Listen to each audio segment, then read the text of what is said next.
সম্মানিত দর্শক বন্ধুরা, আসসালামু আলাইকুম। দূরে কাছে এই মুহূর্তে যেখান থেকে আমার সাথে সংযোগ হয়েছেন, আমি আপন। আর যে আপন জীবনের গল্পের নতুন এক এপিসোডে আপনাকে বরাবরের মতো স্বাগত জানাচ্ছি। দর্শক বন্ধুরা, অহংকার, যারা ইসলাম ধর্মের মানুষ আছেন তারা খুব ভালো করে জানেন, ইসলাম বইয়ের মধ্যে লেখা আছে যে অহংকার পতনের মূল। অহংকার একটা মানুষের জীবনকে কিভাবে ধ্বংসের দিকে ঠেলে দিতে পারে, অহংকারের প্রতিফল কতটা ভয়ঙ্কর হতে পারে। ডিয়ার ভিউয়ার্স, আপনি যদি আজকে লিটন ভাইয়ের জীবনের বাস্তব গল্পটা শুরু থেকে শেষ পর্যন্ত শোনেন, তবে তা হারে হারে বুঝবেন। প্রিয় বন্ধুগণ, লিটন ভাইয়ের জীবনের গল্পটা হতে পারে আপনার জন্য ভীষণ শিক্ষণীয়। তাই বরাবর মতো সবাইকে রিকোয়েস্ট করবো গল্পটা শুরু থেকে শেষ পর্যন্ত শোনার জন্য। ধন্যবাদ সবাইকে। সম্মানিত দর্শক শ্রোতা, আসসালামু আলাইকুম রহমতুল্লাহি ওবারাকাতু। আমার নাম মোহাম্মদ লিটন, আমার বাড়ি লালনের দেশ কুষ্টিয়া। দর্শক শ্রোতা, আমার জীবনের গল্পটা শুরু করার শুরুতেই আমি আপনাদেরকে আমার পরিবারের ব্যাপারে জানিয়ে রাখি। আমার পরিবারে আমি আছে, আমার বাবা আছে, মা আছে, আমার একটা ছোট ভাই সহ একটা বড় বোন। আমাদের পরিবারটা একটা নিম্নবিত্ত পরিবার। আমার আব্বা আমাদের এলাকার একজন কৃষক। আমার আব্বা মানুষের মাঠে ঘাটে কাজ করে। এছাড়া আমাদের নিজস্ব কিছু জায়গা সম্পত্তি আছে, ওইগুলোতে চাষবাস করে আব্বা খুব কষ্ট করে আমাদের সংসারটা চালায়। যাই হোক, আমি ছোটোবেলা থেকে পড়াশোনার প্রতি খুব বেশি মেধাবী ছিলাম না। কোনোরকম টেনে হিস্ট্রি আমি ক্লাস 8 পর্যন্ত পড়ি। তো আমি যখন ক্লাস 8-এ পড়ি, 8-এ পড়ার পর আমি যখন ক্লাস 8 থেকে 9-এ পরীক্ষা দিই, তখন আমি একসাথে 3টা সাবজেক্ট ফেল করি। অ্যান্ড ফেল করার পরে আমাদের যিনি শিক্ষক ছিল, তিনি আমার আব্বার কাছে এসে বিচার দেয় যে আপনার ছেলে পড়াশোনার প্রতি খুব ভালো না, বা পড়াশোনা ওর হবে না, এরকম করে আমার আব্বার কাছে অনেক বিচার টিচার দেয়। দেওয়ার পরে আব্বা বাড়িতে এসে আমার সাথে প্রচুর পরিমাণে খারাপ ব্যবহার করে। এবং তখন আমার মা বলতেছিল যে আমার যে ছোটো ভাই আছে, আমার ছোটো ভাই কিন্তু আমার চেয়ে অনেক বেশি মেধাবী ছিল। তো আমার মা আর আমার আব্বা মিলে সিদ্ধান্ত করলো যে আমার ছোটো ভাইকে পড়াশোনা করাবে। তারা আমার ছোটো ভাইকে পড়াশোনা করাবে এবং আমাকে আব্বার সাথে মাঠে কাজ করার জন্য আমাকে বলল।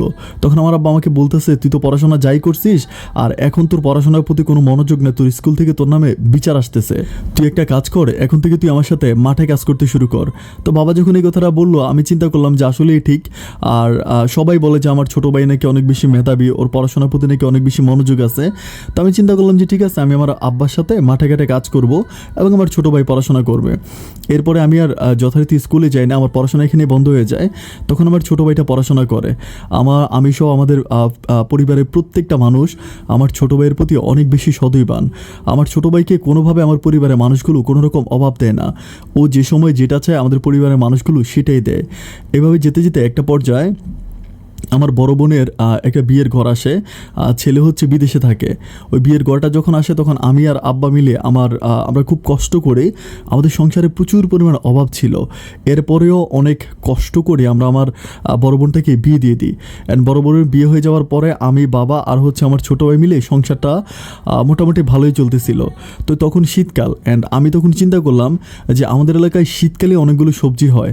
আমাদের এলাকার একজন লোক আছে, নাম হচ্ছে রাব্বি ভাই। তো রাব্বি ভাই মানে শীতকালে অনেক বেশি শীতকালীন যে সবজিগুলো হয় না, যে সিম, তারপরে ফুলকপি, বাঁধাকপি, এরকম শীতকালীন সবজিগুলো উনি চাষ করে। তো আমি দেখলাম যে উনি মোটামুটি অনেক ভালো টাকা উপার্জন করে। অ্যান্ড প্রত্যেক দিন সকালবেলা দেখতাম উনি একদম ব্যান গাড়ি ভর্তি করে সিম, তারপর ফুলকপি, বাঁধাকপি, তারপর মূলা, এগুলো উনি বাজারে নিয়ে পাইকারিতে বিক্রি করে। তো আমি দেখলাম যে আমাদের এলাকাতে উনি একদম পারফেক্ট একজন মানুষ, কৃষক, জমি চাষ করে অনেক ভালো টাকা উনি উপার্জন করে। এরপর একটা সময় আমি আমার আব্বাকে বললাম যে আব্বা, তুমি একটু দেখো যে রাব্বি ভাই কত ভালো টাকা উপার্জন করতেছে, আমরা ধান চাষ করি আর কত টাকাই বা পাই, আমরা একটা কাজ করি, রাব্বি ভাই যেরকম উনি যেরকম সবজি চাষ করে, আমরা তখন সবজি চাষ করব। এরপর আমি আমার আব্বাকে ধানের প্রতি আমরা ধান চাষ করাটা বন্ধ করে দিই। আমরা তখন ধান চাষ না করে আমি আর আমার আব্বা সরাসরি সবজি চাষ করতে শুরু করি। এরপর থেকে আব্বার আমি সবজি চাষ করতেছি। তো সবজিতে কিন্তু প্রচুর পরিমাণ লাভ। দেখা গেলো একটা সিম ক্ষেতের ভিতরে যদি আমাদের 20 থেকে 30 হাজার টাকা খরচ হয় সব কিছু মিলে, বাট আমরা 2 থেকে 2.5 লাখ টাকা সবজি বিক্রি করতে পারি, সিম বিক্রি করতে পারি। এবং সেম মূলা এবং অন্য সবজিগুলোতে সেমভাবে ব্যবসা হয়। রাতারাতি আমাদের মোটামুটি আমাদের সংসারটা ফিরে গেল। আমাদের সংসারে আর আগের মতো অভাব অনটন নেই। আমি যেহেতু আব্বার সাথে কাজ করতেছি এবং আব্বা আর আমি মিলে হাড় ভাঙা পরিশ্রম করে আমাদের সংসারটাকে আমরা উপরের দিকে নিয়ে গেলাম। এভাবে যেতে যেতে আমি একটা সময় খুব সকালবেলা, শীতকালে ছিল, আমার কফি খেতে আমি কাজ করতেছিলাম। তো কফি খেতে কাজ করতেছিলাম তখন ওই দিন বৃষ্টির সিজন ছিল না, কিন্তু তারপরেও প্রচুর পরিমাণ বৃষ্টি হয়েছিল। তো বৃষ্টি হওয়ার পরে মানে মাঠের মধ্যে অনেক পানি জমে গেছে। তো আমি ফজরের নামাজ পড়ে শেষ করে আমি চিন্তা করলাম যে আমি মাঠে গিয়ে একটু কাজ করব, মানে আমার কিছু আগাছা পরিষ্কার করতে হবে, আমি আগাছাগুলো পরিষ্কার করব। তো আমি মাঠে কাজ করার জন্য যাই। তো মাঠে যখন আমি কাজ করার জন্য যাই, শীতকাল ছিল, হাত মিললে হাত দেখা যায় না, মানে প্রচুর পরিমাণ এরকম কুয়াশা, যে কুয়াশার কারণে এক হাত সামনে যে দাঁড়ায় আছে তাকেও দেখা যায় না, এরকম কুয়াশার ভিতরে। তো আমি কি করলাম, আমি তো সিম খেতে কাজ করতেছি, তখন সকালবেলা ছিল, সরি আমার কফি খেতে আমি কাজ করতেছিলাম, সকালবেলা ছিল। তো সকালবেলা আমি কেমন জানি ঝুমুর ঝুমুর নুপুরের শব্দ শুনতে পাচ্ছিলাম, মানে মনে হচ্ছিল যেন চারপাশ থেকে কোনো একটা মানে নুপুরের শব্দটা যেন চারপাশে বাজতেছিল। আমি তখন প্রচণ্ড রকম ভয় পেয়ে যাই, আমার কাছে মনে হয় কিরে নুপুরের শব্দ কোত্থেকে আসতেছে। আর তখন কিন্তু মানে শীতকালের সকাল, আপনারা বুঝতেই পারছেন যে মানে যদিও সূর্য মানে লাইক সময়টা তখন 5:30 কি 6টার মতো ছিল এরকম, মানে আমি ফজরের নামাজ পড়ে শেষ করেই মাঠে কাজ করতে চলে গেছিলাম। যাই হোক, এরপর যেটা হইলো যে আমি চিন্তা করতেছি কি এরকম নুপুরের শব্দ কোত্থেকে আসতেছে, আমার মনের ভিতর প্রচুর পরিমাণ ভয় ঢুকে যায়। আমি তখন দোয়া সুরা দোয়া কেরাত এগুলো পড়তে থাকি। তো করতে করতে আমি খুব খেয়াল করে দেখি, মানে একটু দেখা যায় আবসা যে দূর থেকে কেউ একজন পানির মধ্যে হাঁটতেছে। তখন আমি চিন্তা করতেছিলাম যে কে এভাবে পানির মধ্যে হাঁটে। আমি দূর থেকে খেয়াল করে দেখি যে মনে হলো যেন কোনো একটা মেয়ে। আমি তখন একটু সামনে যাই, একটু ভয় নিয়েই সামনে যাই। অ্যান্ড সামনে যাওয়ার পর আমি দেখতে পাই যে আমাদের পার্শ্ববর্তী বাড়ির একটা মেয়ে, যার নাম হচ্ছে রুমা হচ্ছে একটা প্লাস্টিক হাতি নিয়ে কী জানি খুঁজতেছে। তখন আমি পিছন থেকে ডাক দিয়েছি, কে এটা? তো তখন আমার দিকে ফিরে তাকায়, বলতেছে আমি জিজ্ঞেস করলাম আমি কে? তো বলে যে আমি রুমা। আমি বললাম রুমা এত সকালবেলা তুমি এখানে কী করো? তো আমাকে বলতেছে ভাইয়া শামুক নেওয়ার জন্য আসছিলাম। তো শামুক নেওয়ার জন্য বলতে কি, মানে তখন হচ্ছে ওদের মনে হয় লাইক কোনো মানে ছোটো হাঁসের বা মুরগির ওরকম কোনো কিছুর বাচ্চা থাকবে। তো বিশেষ করে হাঁসের বাচ্চাদের জন্য শামুক, গ্রামের মানুষ হচ্ছে মাঠ থেকে শামুক কুড়ায়।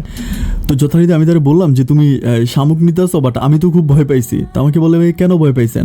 আমি বলি ভয় পাইছি কারণ হচ্ছে আমি তো এখানে একা কাজ করতেছি, হঠাৎ করে এরকম নুপুরের শব্দ, তুমি নুপুর পরে আসো, কেমন ঘুঙুর করে শব্দ করতেছে। তখন মেয়েটা খিলখিলিয়ে হাসে।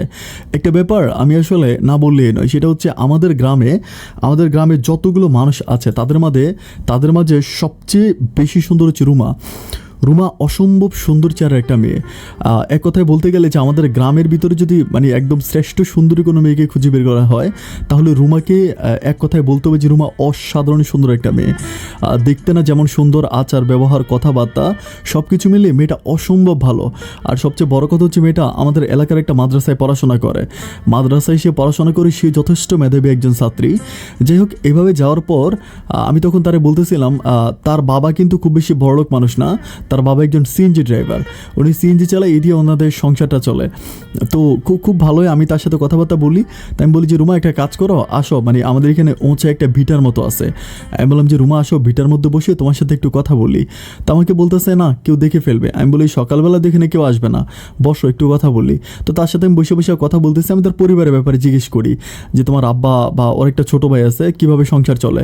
তো আমাকে বলে যে আব্বা সিএনজি চালিয়ে যে টাকা পায় এটাকে দিয়ে কোনো রকম আমাদের সংসার চলে, অত বেশি অভাব অনটন নাই। আর আমাদের সংসারে তো খাওয়ার মানুষ খুব বেশি না, আমি, আব্বা, মা আর হচ্ছে আমার ছোটো ভাই। তো তার সাথে অনেকক্ষণ ধরে কথা বলার পর আমি তাকে বলি যে তোমার আব্বাকে বলো যে সিএনজি না চালানোর জন্য, কারণ সিএনজি চালাইলে দেখা যায় অনেক বেশি রিস্ক। তখন আমাদের এলাকাতে প্রায় প্রতিদিনই সিএনজি চুরি হইতো, সিএনজি ডাকাতি হইতো, বা সিএনজির মধ্যে হচ্ছে অনেক রকম প্রবলেম ছিল বা অ্যাক্সিডেন্ট হইতো। তো আমি তারা বললাম যে তোমার আব্বাকে বলো যে আমরা যেরকম মাঠে কাজ করি, আমরা সবজি চাষ করি, অ্যান্ড সবজি চাষ করে আমরা খুব ভালো টাকাই উপার্জন করতে পারি। তুমি তোমার আব্বাকে বলো যে ওই ব্যবসাটা যে না সবজি চাষ করার জন্য, কারণ সবজির মধ্যে কিন্তু অনেক বেশি লাভ হয়। তো আমি তার এগুলো বলি, সে আমাকে বলে যে আচ্ছা ঠিক আছে আব্বাকে বলবো নি, কিন্তু আব্বাকে বলে কোনো লাভ নেই, আমার আব্বার একটা সমস্যা আছে। আমি বলি কী ধরনের সমস্যা? ও বলে যে আব্বা মাঠে কাজ করতে পারে না, যেমন বসার কাজ, তারপরে রোদের মধ্যে কাজ, আব্বা এগুলো করতে পারে না। তো এই জন্যই হয়তো আব্বা মানে সিএনজি চালায়। তারপর আমি তাকে বলি যে তুমি তোমার আব্বাকে বইলো যদি বলো, তাহলে আর উনি যদি ওরকম করে ওনার যদি জমি জমা না থেকে থাকে, তাহলে আমাদের তো জমি আছে, ওইখান থেকে আমি ওকে কিছু জমি দিয়ে দিব, উনি ওইটা চাষ করবে, ওরকম করে আমি ওকে বুঝাই। তখন সে আমাকে বলে আচ্ছা ঠিক আছে। তো কথা বলতে প্রায় 2-2.5 ঘন্টার মতো আমি তার সাথে ওইখানেই বসে কথা বলতেছিলাম। প্রায় তখন সূর্য উঠে গেছে। তখন সে আমাকে বলতেছে আচ্ছা ভাই আমি তো চলে যাই। তো যে সে চলে যায়, আমি আমার বাড়িতে যাই। যাওয়ার পরে আমার কেন জানি মানে মেয়েটার প্রতি আমার একটা অন্যরকম ভালোবাসা কাজ করে। মানে ভালোবাসা কাজ করে বলতে আমি তো অত শিক্ষিত মানুষ না, গ্রামের অজপাড়াগের একটা ছেলে বললেই চলে। তো যাই হোক, কেন জানি তার সাথে সেদিন কথা বলার পর থেকে আমি যখনই মাঠে কাজ করতে যাই তখনই আমি ওই ভিটাটার উপরে বসে বসে তার কথা চিন্তা করতে থাকি। মেয়েটার প্রতি আমার একটা অন্যরকম ভালোবাসা কাজ করে। যেতে যেতে অনেক দিন কেটে যায়। অনেক দিন কেটে যাওয়ার পরে একদিন হচ্ছে আমি তাদের ওইখানে মানে আমার একটা ছাগল ছিল, আমার ছাগলটাকে আমি খুঁজে পাচ্ছিলাম না। তো খুঁজে পাচ্ছিলাম না দেখে আমি ছাগলটাকে বিভিন্ন বাড়ির ভিতরে খুঁজতেছিলাম। মানে ছাগলটাকে আমি নতুন কিনে আসছিলাম, মানে নতুন কিনে আসছি, কীভাবে ছুটে গেল। তো বিভিন্ন বাড়ির ভিতরে খুঁজতেছি, বাট খুঁজতে খুঁজতে আমি ওদের বাড়ির মধ্যে যাই। তো ওদের বাড়ির মধ্যে যাওয়ার পরে আমি দেখতে পাই যে আমার আর ছাগলটা ওরা হচ্ছে মানে এরকম গোয়াল ঘরের ভিতরে ওরা বাইদা রাখছে। তো বাইদা রাখার পরে আমি চিন্তা করতেছিলাম কি আমার ছাগল এমন কি করছে যে আমার ওরা গোয়াল ঘরের ভিতরে বাইদা রাখছে। তখন আমি ওর মাকে ডাকি, তো মেয়েটা বের হয়। বের হওয়ার পরে রুমা বের হয়। রুমা কী ব্যাপার, আমার ছাগলটার এইভাবে তোমরা বেঁধে রাখছো? তো বলতেছে এটা আপনার ছাগল? আমি বলি হ্যাঁ আমারই তো। পরে বলতেছে ছাগল কিন্তু আজকে আমাদের সর্বনাশ করে দিছে। আমি বলি তোমরা তো মাঠে ঘাটে কোনো কাজই করো না, তোমাদের কোনো জায়গা টাইগা নাই মাঠে, তোমাদের কোনো ফসলি জমি টমি নাই, তাহলে আমার ছাগল তোমাদের কোন ফসল খাইলো যে তারা এইভাবে না বাইদা রাখছো? তো আমাকে বলতেছে ফসল খাইলে তো বাঁচা যাইতো, সে তো ফসল খায় নাই, সে আমাদের আহার খেয়ে ফেলছে। আমি তারে বলি যে তোমাদের আহার মানি? তো বলতেছে যে আমরা রান্না করছিলাম, আম্মা হচ্ছে চুলার উপরে, যারা গ্রামের মানুষ তারা খুব ভালো করে জানবেন যে গ্রামে হচ্ছে ঘরের সামনে বা আশেপাশে এরকম চুলা থাকে, রান্না করার জন্য এরকম চুলা থাকে। তো চুলার মধ্যে মানে তখন হচ্ছে ওরা ভাত রান্না করে সমস্ত রেখেছিল। তো আমার ছাগল এসে মুখ দিয়ে তাদের ওই মানে ভাতের মধ্যে মুখ দিয়েছিল, অ্যান্ড এটার জন্য তার হচ্ছে ছাগলকে বেঁধে রাখছে। আমি তখন বললাম যে আমার ছাগলটাকে ছেড়ে দাও। আর আমি এবার থেকে আমাকে বলে যে তাহলে এত বড় একটা ছাগল আপনি এভাবে মানে আপনি ছেড়ে দিয়ে রাখছেন কেন? তাই আমি বললাম যে আসলে তখন তো মানে আমি চিন্তা করলাম যে মাঠে হাইটা খাবে, আর এরকম যে মাঠ থেকে যে মানুষের বাড়িতে ঢুকে যাবে এটা আমি বুঝতে পারি নাই। তখন আমাকে বলতেছে যে আচ্ছা ঠিক আছে আজকের মতো ছেড়ে দিচ্ছি, আর যদি কখনো ছাগল আমাদের বাড়ির আশেপাশে আসে তাহলে কিন্তু আবার সত্যি সত্যি খোয়ারে দিয়ে দিব। আমি তখন তারে বলতেছি না না খোয়ারে দিতে হবে না, মানে এটা আশা রাখো যে আমার ছাগল আর কখনো তোমাদের নষ্ট করবে না, বিনষ্ট করবে না। তো যাই হোক, এভাবে যাওয়ার পরে আমি আমার ছাগল নিয়ে চলে আসি। বাট এরপরে আরও কিছুদিন কাটার পরে এরই মাঝে কিন্তু আমার ছোটো ভাইটা পড়াশোনা করতেছে, আর আমার বড় বোনকে যেখানে বিয়ে দিয়েছিলাম তার শ্বশুর বাড়িও যথেষ্ট ভালো। আমার ছোটো ভাই মানে যথেষ্ট মেধাবী স্টুডেন্টও পড়াশোনা করে। তো আব্বা আম্মা সবসময় আমার ছোটো ভাইয়ের প্রতি অনেক বেশি মনোযোগ। মানে দেখা গেল কি যে আমরা মানে চাষবাস করে আমরা যে পরিমাণ টাকা পাই, আমাদের মেজরিটি% টাকাই আমার ছোটো ভাইয়ের পড়াশোনার ক্ষেত্রে খরচ হয়ে যায়। মানে প্রায় সবটাকে আব্বা ছোটো ভাইয়ের পড়াশোনার জন্যই ব্যবহার করে। এভাবে যেতে যেতে তো আমি ওই রুমা কিন্তু আমাদের এলাকাতেই হচ্ছে একটা মাদ্রাসায় পড়াশোনা করে। তো মাদ্রাসায় পড়াশোনা করে আমি সকালবেলা মানে সবজি নিয়ে যাচ্ছিলাম বিক্রি করার জন্য ব্যানগাড়ি করে। তো ব্যানগাড়ি করে সবজি নিয়ে বিক্রি করার জন্য যাচ্ছিলাম। তো যখন যাচ্ছিলাম আমি দেখলাম যে একটা মেয়ে বোরকা পরে হেঁটে যাচ্ছে। তো আমি পিছন থেকে মানে খেয়াল করলাম এবং আমি দেখলাম যে মেয়েটা রুমাদের বাড়ি থেকে বের হয়েছে। ও মাদ্রাসায় পরে প্রচুর বোরকা পরে থাকে, মানে একদম মানে চিনিয়ে জানা ঘরে বাইরে গেলে। তো আমি খুব খেয়াল করে দেখলাম যে এটা রুমা হতে পারে। আমি ডাক দিলাম কে গো রুমা? তো বলতেছে হ্যাঁ। আমি বলি কই যাও তুমি এত সকালবেলা? পরে বলতেছে ভাইয়া আজকে কোচিং আছে এই জন্য যাচ্ছি। আমি বললাম বাহ, এত সকালবেলা কোচিং? মাদ্রাসার মধ্যে কোচিং হয় নাকি? তো আমাকে বলে যে মাদ্রাসার পড়াশোনা কিন্তু এখন অনেক বেশি কঠিন, মানে স্কুলের পড়াশোনা মাদ্রাসার চেয়ে অনেক সহজ। আমি তখন তারে বলি বা যে যেখানে পড়াশোনা করে তার কাছে সেটাই কঠিন মনে হয়।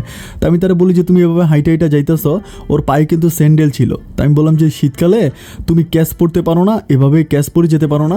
তখন আমাকে বলে যে ক্যাশ তো ছেলেরা পরে। আমি বললাম কেন, এখন তো মেয়েরাও ক্যাশ পরে। তো বলে যে আমি তো মাদ্রাসায় পড়ি ভাই, আমি তো ক্যাশ পড়তে পারবো না। তো কথা বলতে বলতে আমার ব্যানগাড়িটা তখন সামনে হচ্ছে আমার মানে একজন ভাই ছিল ব্যানগাড়ির ড্রাইভার, উনি ব্যানগাড়িটাকে টেনে সামনের দিকে নিয়ে যাচ্ছে। আমি তখন ব্যানগাড়ির পিছনে রুমার সাথে কথা বলতে বলতে হেঁটে যাচ্ছি। আমার এত বেশি ভালো লাগে মেয়েটাকে, আমি বলে বোঝাতে পারবো না। তার সাথে কথা বললে যেন অন্তরটা শীতল হয়ে যায়, মানে আমি যেন মুহূর্তের মাঝে সব কিছু ভুলে যাই। তার সাথে কথা বলতে বলতে মানে মজার ব্যাপার হচ্ছে আমার বাজার যেদিকে ব্যানগাড়ি সেদিকে চলে গেছে, আমি তার সাথে কথা বলতে বলতে একদম তার মাদ্রাসার সামনে চলে আসছি। আসার পরে মাদ্রাসার সামনে আসার পরে সে আমাকে বলতেছে কী ব্যাপার, আপনি কই আসছেন, আপনি কি মাদ্রাসায় পড়বেন? আমি তখন অবাক হয়ে যে আমি চারদিকে তাকাইতেছি। আমি বললাম যে আল্লাহ, এটা আমি কোথায় আসছি? তো বলতেছে আপনি আমার সাথে কথা বলতে বলতে আমাদের মাদ্রাসায় চলে আসছেন, আপনার ব্যানগাড়ি চলে গেছে অনেক আগে বাজারের দিকে। আমি বললাম যে আমি মানে কথা বলতে বলতে মাদ্রাসার এখানে চলে আসছি, তুমি তো আমাকে বললে না, আমাকে বললে তো আমি আমার ব্যানগাড়ির পেছনে চলে যেতাম। তো আমাকে বলতেছে আমি যদি আপনাকে বলি তাহলে এই মজার সময়টা আমাকে কে দিত? এই যে আপনার সাথে কথা বলতে বলতে একটা রোমান্টিক সময় কাটাতে আমার মাদ্রাসা পর্যন্ত চলে আসলাম, এটা কি আমার ভালো লাগলো না? আমি বললাম ওরে দুষ্ট, নিজের ভালো লাগার কারণে আমার কাজের 12টা বাজায় দিছো। আমার যদি বাজারে যেতে লেট হয় তাহলে তো ওই ব্যানগাড়ির ড্রাইভার আমার সবজি বিক্রি করতে পারবে না। যথাসময় যদি সবজি বিক্রি করতে না পারি তাহলে যে পাইকারগুলো আছে ওই সময় কিন্তু বিভিন্ন শহর থেকে পাইকাররা আসতো, মানে বিভিন্ন জায়গা থেকে পাইকাররা আসতো, পাইকাররা মানে একদম সকালবেলা সবজি কিনে চলে যেত। আমি বলি পাইকার যদি সবজি কিনে চলে যায় তাহলে তো আমার সর্বনাশ হয়ে যাবে। তো তখন আমাকে বলা আচ্ছা ঠিক আছে, সর্বনাশ হওয়ার আগে আপনি তাড়াতাড়ি চলে যান। এরপর আমি কী করি, দৌড়ে কোনো রকম বাজারের কাছে আসি। অ্যান্ড বাজার আসার পর তখন আমার ভ্যানগাড়ি ড্রাইভার বলতেছে যে কী হইলো আপনারে, মানে আপনি কি পাগল হয়ে গেলেন, আপনি কোথায় চলে গেলেন, আবার প্রায় সবজি বেচা শেষ, আপনি এখন আসছেন। আমি বলতেছি আরে ভাই বইলো না, যাই হোক এটা ঝামেলা হয়ে গেছে।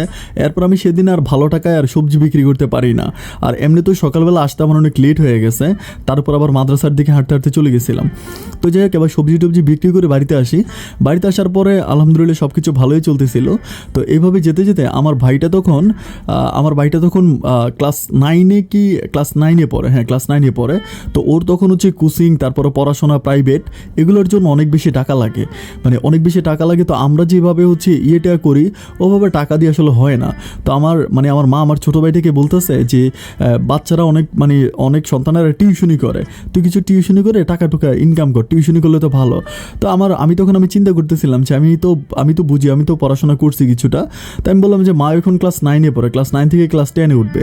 তো এখন যদি ও এইভাবে টিউশনি করে তাহলে ও তো আর ওভাবে পড়াশোনা করতে পারবে না, বা টিউশনি করতে গেলে দেখা যায় টিউশনির প্রতি তার মনোযোগ ঢুকে যাবে, তখন তার ওই পড়াশোনার প্রতি আর অতটা মনোযোগ থাকবে না, পড়াশোনার প্রতি তার সময়টা কমে যাবে।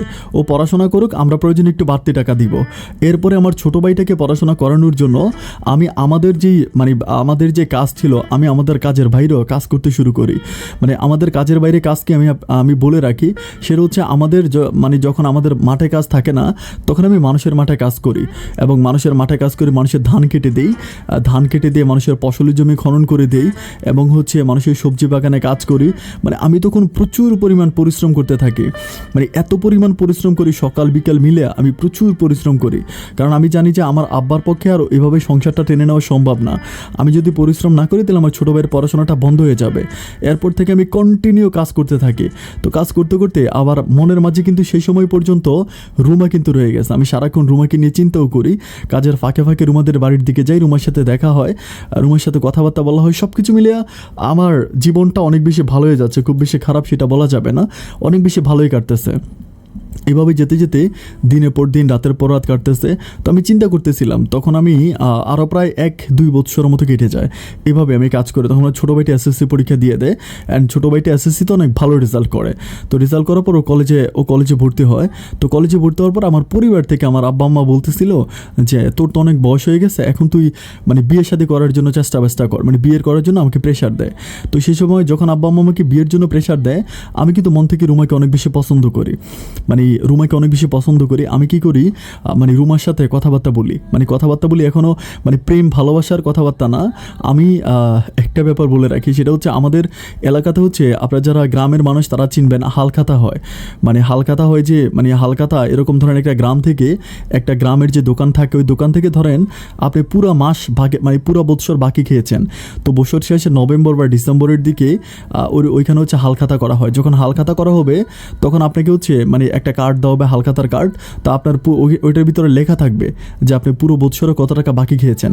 বাকি টাকা পরিশোধ করার পর ওখানে মিষ্টি বা জিলাপি ওরকম হচ্ছে দিয়ে দেয়। তো একদিন আমি এরকম হালখাতা করার জন্য হচ্ছে আমাদের এলাকাতে যাই, আমাদের গ্রামের দোকানটাতে যাই। হালখাতা কমপ্লিট করার পর আমি যখন ফিরে আসি তখন দেখি যে রাস্তার পাশে রুমা দাঁড়ায় আছে। রুমাকে এখানে দাঁড়ায় থাকতে দেখে আমি খুব অবাক হয়ে গেলাম। তখন কিন্তু সন্ধ্যা না, রাত প্রায় 8:30 মতো বাজে। তো ওদের বাড়ির পাশে হচ্ছে একটা ছোটো বিছনার মতো আছে, ও বিছনার মধ্যে দাঁড়ায় আছে।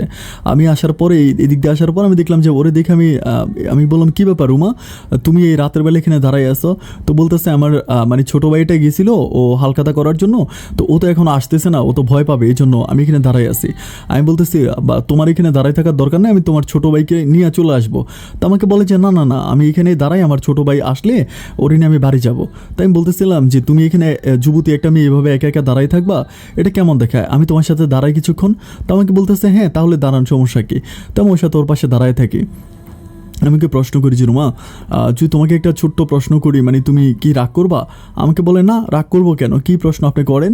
আমি বলি তুমি কি কাউকে পছন্দ করো, তোমার কি কোনো পছন্দের মানুষ আছে? তখন আমার দিকে তাকে খিলখিলে হাসতেছে, বলেছে আমি কিসের পছন্দ করব, প্রেম ভালোবাসা করার মতো বয়স বা প্রেম ভালোবাসা করার মতো পরিবার কি আমাদের? আমি বললাম যে না, এভাবে না, বাট তুমি কাউরে পছন্দ করো কি না যদি আমাকে একটু বলতা, বা তুমি তোমার সাথে কারো প্রেম আছে কিনা, লাইন আছে কিনা। তো বলে যে না না না, আমি এই প্রেম ভালোবাসা লাইন এগুলোর প্রতি বিশ্বাস তো না, আর আমি এগুলো করি না। আর তখন আমি তারা বললাম যে আচ্ছা ঠিক আছে, আমার এখানে মানে তখন কিন্তু ওই যে জিলাপি দিছিল, মানে ওই যে হালকাতার মধ্যে জিলাপি দিছিল। তো আমি তারা বললাম যে তুমি যদি কিছু না মনে করো, আমি কি তোমাকে একটু মিষ্টিমুখ করাতে পারি? তো বলে যে মিষ্টিমুখ, আচ্ছা ঠিক আছে। তো আমি তখন কী করি, জিলাপির প্যাকেট থেকে মানে একটা হচ্ছে জিলাপি বের করে তাকে বলেছি, আমি নিজের হাতে বলেছি তুমি আমার হাতে খাও। তো বলে যে না না না, আপনার হাতে খাবো কেন, কেউ যদি দেখে ফেলে। বলে দূরও, কেউ দেখলে কী হবে, আমরা তো একই বাড়ির মানুষ, খাও। এটা বলে আমি তাকে একটু জোর করার পরে সে একটু মিষ্টি মুখে নেয়। মুখে নেওয়ার পর আমি বলি মিষ্টিটা খাও, তো মিষ্টিটা খায়। খাওয়ার পর আমি বলি রুমা, আমি কিন্তু তোমাকে মিষ্টি মুখ করাইছি। তো বলে হ্যাঁ মিষ্টি মুখ তো করলাম। আমি বলি তাহলে এবার মিষ্টি কথাটা বলে ফেলি। আমাকে বলে হ্যাঁ ঠিক আছে বলেন। আমি বলি আমি আমি আমি তোমাকে বেশ কিছুদিন ধরে পছন্দ করি, তোমাকে আমার অনেক বেশি ভালো লাগে। তুমি যদি রাজি থাকো, মানে তুমি যদি রাজি থাকো, তাহলে আমি তোমার পরিবারের কাছে তোমার জন্য বিয়ের প্রস্তাব পাঠাতে পারি। তখন আমার দিকে অপলক দৃষ্টিতে তাকায় থাকে, আমার দিকে তাকায় থাকে, বলে যে এই প্রথম কোনো ছেলের মুখে শুনলাম যে সরাসরি মেয়েকে প্রস্তাব করে যে তার পরিবারের কাছে বিয়ের প্রস্তাব পাঠাবে। আমি তখন বললাম যে আমি তোমার কথাটা বুঝতে পারি নাই। তো আমাকে বলে যে আমি আজীবন শুনে আসছিলাম যে ছেলেরা মেয়েদেরকে বিয়ের মানে প্রেমের প্রস্তাব করে, মানে প্রেমের প্রস্তাব করে, প্রেম ভালোবাসার প্রস্তাব করে, কিন্তু আপনি প্রথম কোনো ব্যক্তি যে কিনা মানে কোনো মেয়েকে মিষ্টি খাওয়িয়ে তার বাবার কাছে বিয়ের প্রস্তাব দেওয়ার জন্য মেয়ের কাছে অনুমতি চাচ্ছেন। আমি তখন একটু মানে লজ্জা পেয়েছি। আমি তখন তারা বলি যে আসলে মানে আমার তো আসলে অন্য কিছু করার নাই, মানে আমি কি করতে পারি তুমি আমাকে বলো। মানে আমি তো তোমাকে প্রেম ভালোবাসা, তুমি তো প্রেম ভালোবাসার প্রতি বিশ্বাস তো না আগেই বলেছো। আর আমার কাছে মনে হয় প্রেম ভালোবাসার মধ্যে নোংরামি থাকতে পারে, কিন্তু বিয়ে করে ফেলার পরে কোনো নোংরামি নাই। বিয়ের পরে সরাসরি আল্লাহর রহমত থাকে, এই জন্য আমি তোমাকে সরাসরি বিয়ে করতে চাই। তখন সে মিষ্টি করে হাইসা বলে যে ঠিক আছে, তাহলে আব্বার কাছে বিয়ের প্রস্তাব পাঠান, আর আব্বা যদি রাজি হয় আমি কিন্তু রাজি হব না। আমি তখন বলি যে মানে তোমার আব্বা রাজি হইলে লাভ কি, তুমি যদি রাজি না হও, এটা তুমি কেমন কথা বলতেছো? তো আমাকে বলতেছে যে আচ্ছা আমি কিসের জন্য আপনি কি বিয়ে করবে একটু বলেন তো। আমি বলি যে কিসের জন্য বিয়ে করবো, মানে আমি কি দেখতে খারাপ? তো বলে না, মানে দেখতে ভালো হলে কি বিয়ে করতে হবে? আমি তারা বলি যে রুমা দেখো, আমি আসলে পড়াশোনা করতে পারিনি এটা ঠিক আছে, কিন্তু আমি আমার আব্বার সাথে মাঠে ঘাটে কাজ করি, অ্যান্ড কাজ করে যে টাকা পাই সে টাকা দিয়ে আমাদের সংসারটা মোটামুটি ভালোই চলে। ও আমাকে বলে সত্যি আপনি অনেক ভালো মনের মানুষ। আমি আপনাকে কথাটা এমনিতেই বললাম, আর আমার এই মতো না বিয়ে করার ইচ্ছা নাই। আমার ইচ্ছে হচ্ছে, আপনাকে আমি যদিও আগে বলেছিলাম যে প্রেম ভালোবাসার প্রতি আমি বিশ্বাস তো না, কিন্তু তারপর আমার কাছে মনে হয় যে আমি একটা মানুষকে হঠাৎ করে বিয়ে করে ফেলবো, অ্যান্ড মানুষটা কেমন সেটা তো আমি জানি না। আমার এই জন্য যাকে বিয়ে করবো তার সাথে অন্তত মানে আমি অন্তত 15 দিনের জন্য হলেও তার সাথে আমি মানে রিলেশন করব। মানে রিলেশন বলতে তার সম্বন্ধে একটু জানবো, শুনবো, বুঝবো মানুষটা কেমন, অ্যান্ড সবশেষ যদি আমি আমার ধারণা যদি হয় যে মানুষটা ভালো, তাহলেই আমি শুধুমাত্র সেই মানুষটার সাথে রিলেশন করব। আদারওয়াইজ আমি মানে এই মানুষটার সাথে রিলেশনও করবো না, তাকে বিয়েও করবো না।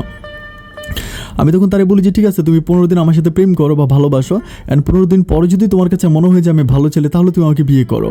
এরপরও হাইসা বলে যে আচ্ছা ঠিক আছে। তারপর থেকে তার সাথে আমার একটা মধুর সম্পর্ক হয়। আমি প্রতিদিন তার সাথে কথা বলি, সে আমার সাথে কথা বলে, আমাদের মাঝে একটা প্রেম ভালোবাসার সম্পর্ক হয়, অ্যান্ড 8 থেকে 9 দিন আমাদের রিলেশনটা থাকে। আমার কাছে মনে হয় এটাই জীবনে মানে এটাই পৃথিবীতে প্রথম কোনো রিলেশন যে 8-9 দিন পরে ও আমাকে বলে যে ঠিক আছে, তুমি যে পরীক্ষা দিয়েছো, মানে আপনি যে পরীক্ষা দিয়েছেন সেই পরীক্ষা পাশ করেছেন, এবার আমার আব্বার কাছে বিয়ের প্রস্তাব পাঠান। তো আমি তারা বলি যে আচ্ছা ঠিক আছে। তো আমি প্রথমত আমার আব্বাকে ব্যাপারটা বলি, আমার আব্বাকে বলি যে আমার বাবাকে আমি বলি যে বাবা, আমাদের যে পাশের বাড়িতে যেই মানে রুমা আছে, রুমাকে আমার অনেক বেশি ভালো লাগে, তুমি যদি মানে আমাকে তো বিয়ে করাবার কথা বলছিলা, তাহলে তুমি একটু রুমার আব্বার সাথে আমার বিয়ের ব্যাপার নিয়ে একটু কথা বলো। এটা বলার পরে আমার আব্বা আমার দিকে অনেক বড় বড় চোখ করে তাকায় থাকে, মানে অনেক মানে আমি তখন একটু লাইক ভয় পেয়ে যাই। আমি বলি যে আব্বা কী হয়েছে? তখন আমাকে বলতেছে যে তুই মানে কি শুরু করছিস সেগুলো। আমি বলি কী শুরু করছি মানে? পর আব্বা বলে যে এলাকাতে তোর জন্য মুখ দেখাতে পারি না, সবাই বলে তুই নাকি ওই মেয়ের পিছনে পিছনে ঘুরোস, এই মেয়ের লোকে মাঠে ঘাটে লীলা করে বেড়াস। আমি তখন আমার আব্বারে বললাম যে আব্বা লীলা করবো কেন? আমি যদি মাঠে ঘাটে লীলাই করতাম তাহলে কি আর তোমার বলতাম যে তুমি বিয়ের প্রস্তাব পাঠাও? আমি তার বিয়ে করবো, পারিবারিকভাবে বিয়ে করবো, তুমি তার জন্য বিয়ের মানে তার বাবার কাছে আমি তাকে বিয়ে করবো, তুমি প্রস্তাব নিয়ে চাও। আমার আব্বা তখন আমার বলে যে কাইটটা তোরা আমি গাঙ্গে বাসায় দিব, তারপরেও কোনো দিন আমি কোনো সিএনজি ড্রাইভারের মেয়েরে এই ঘরের বউ বানায় আনবো না, তোরে কোনো সিএনজি ড্রাইভারের মেয়েরে বিয়ে করাবো না।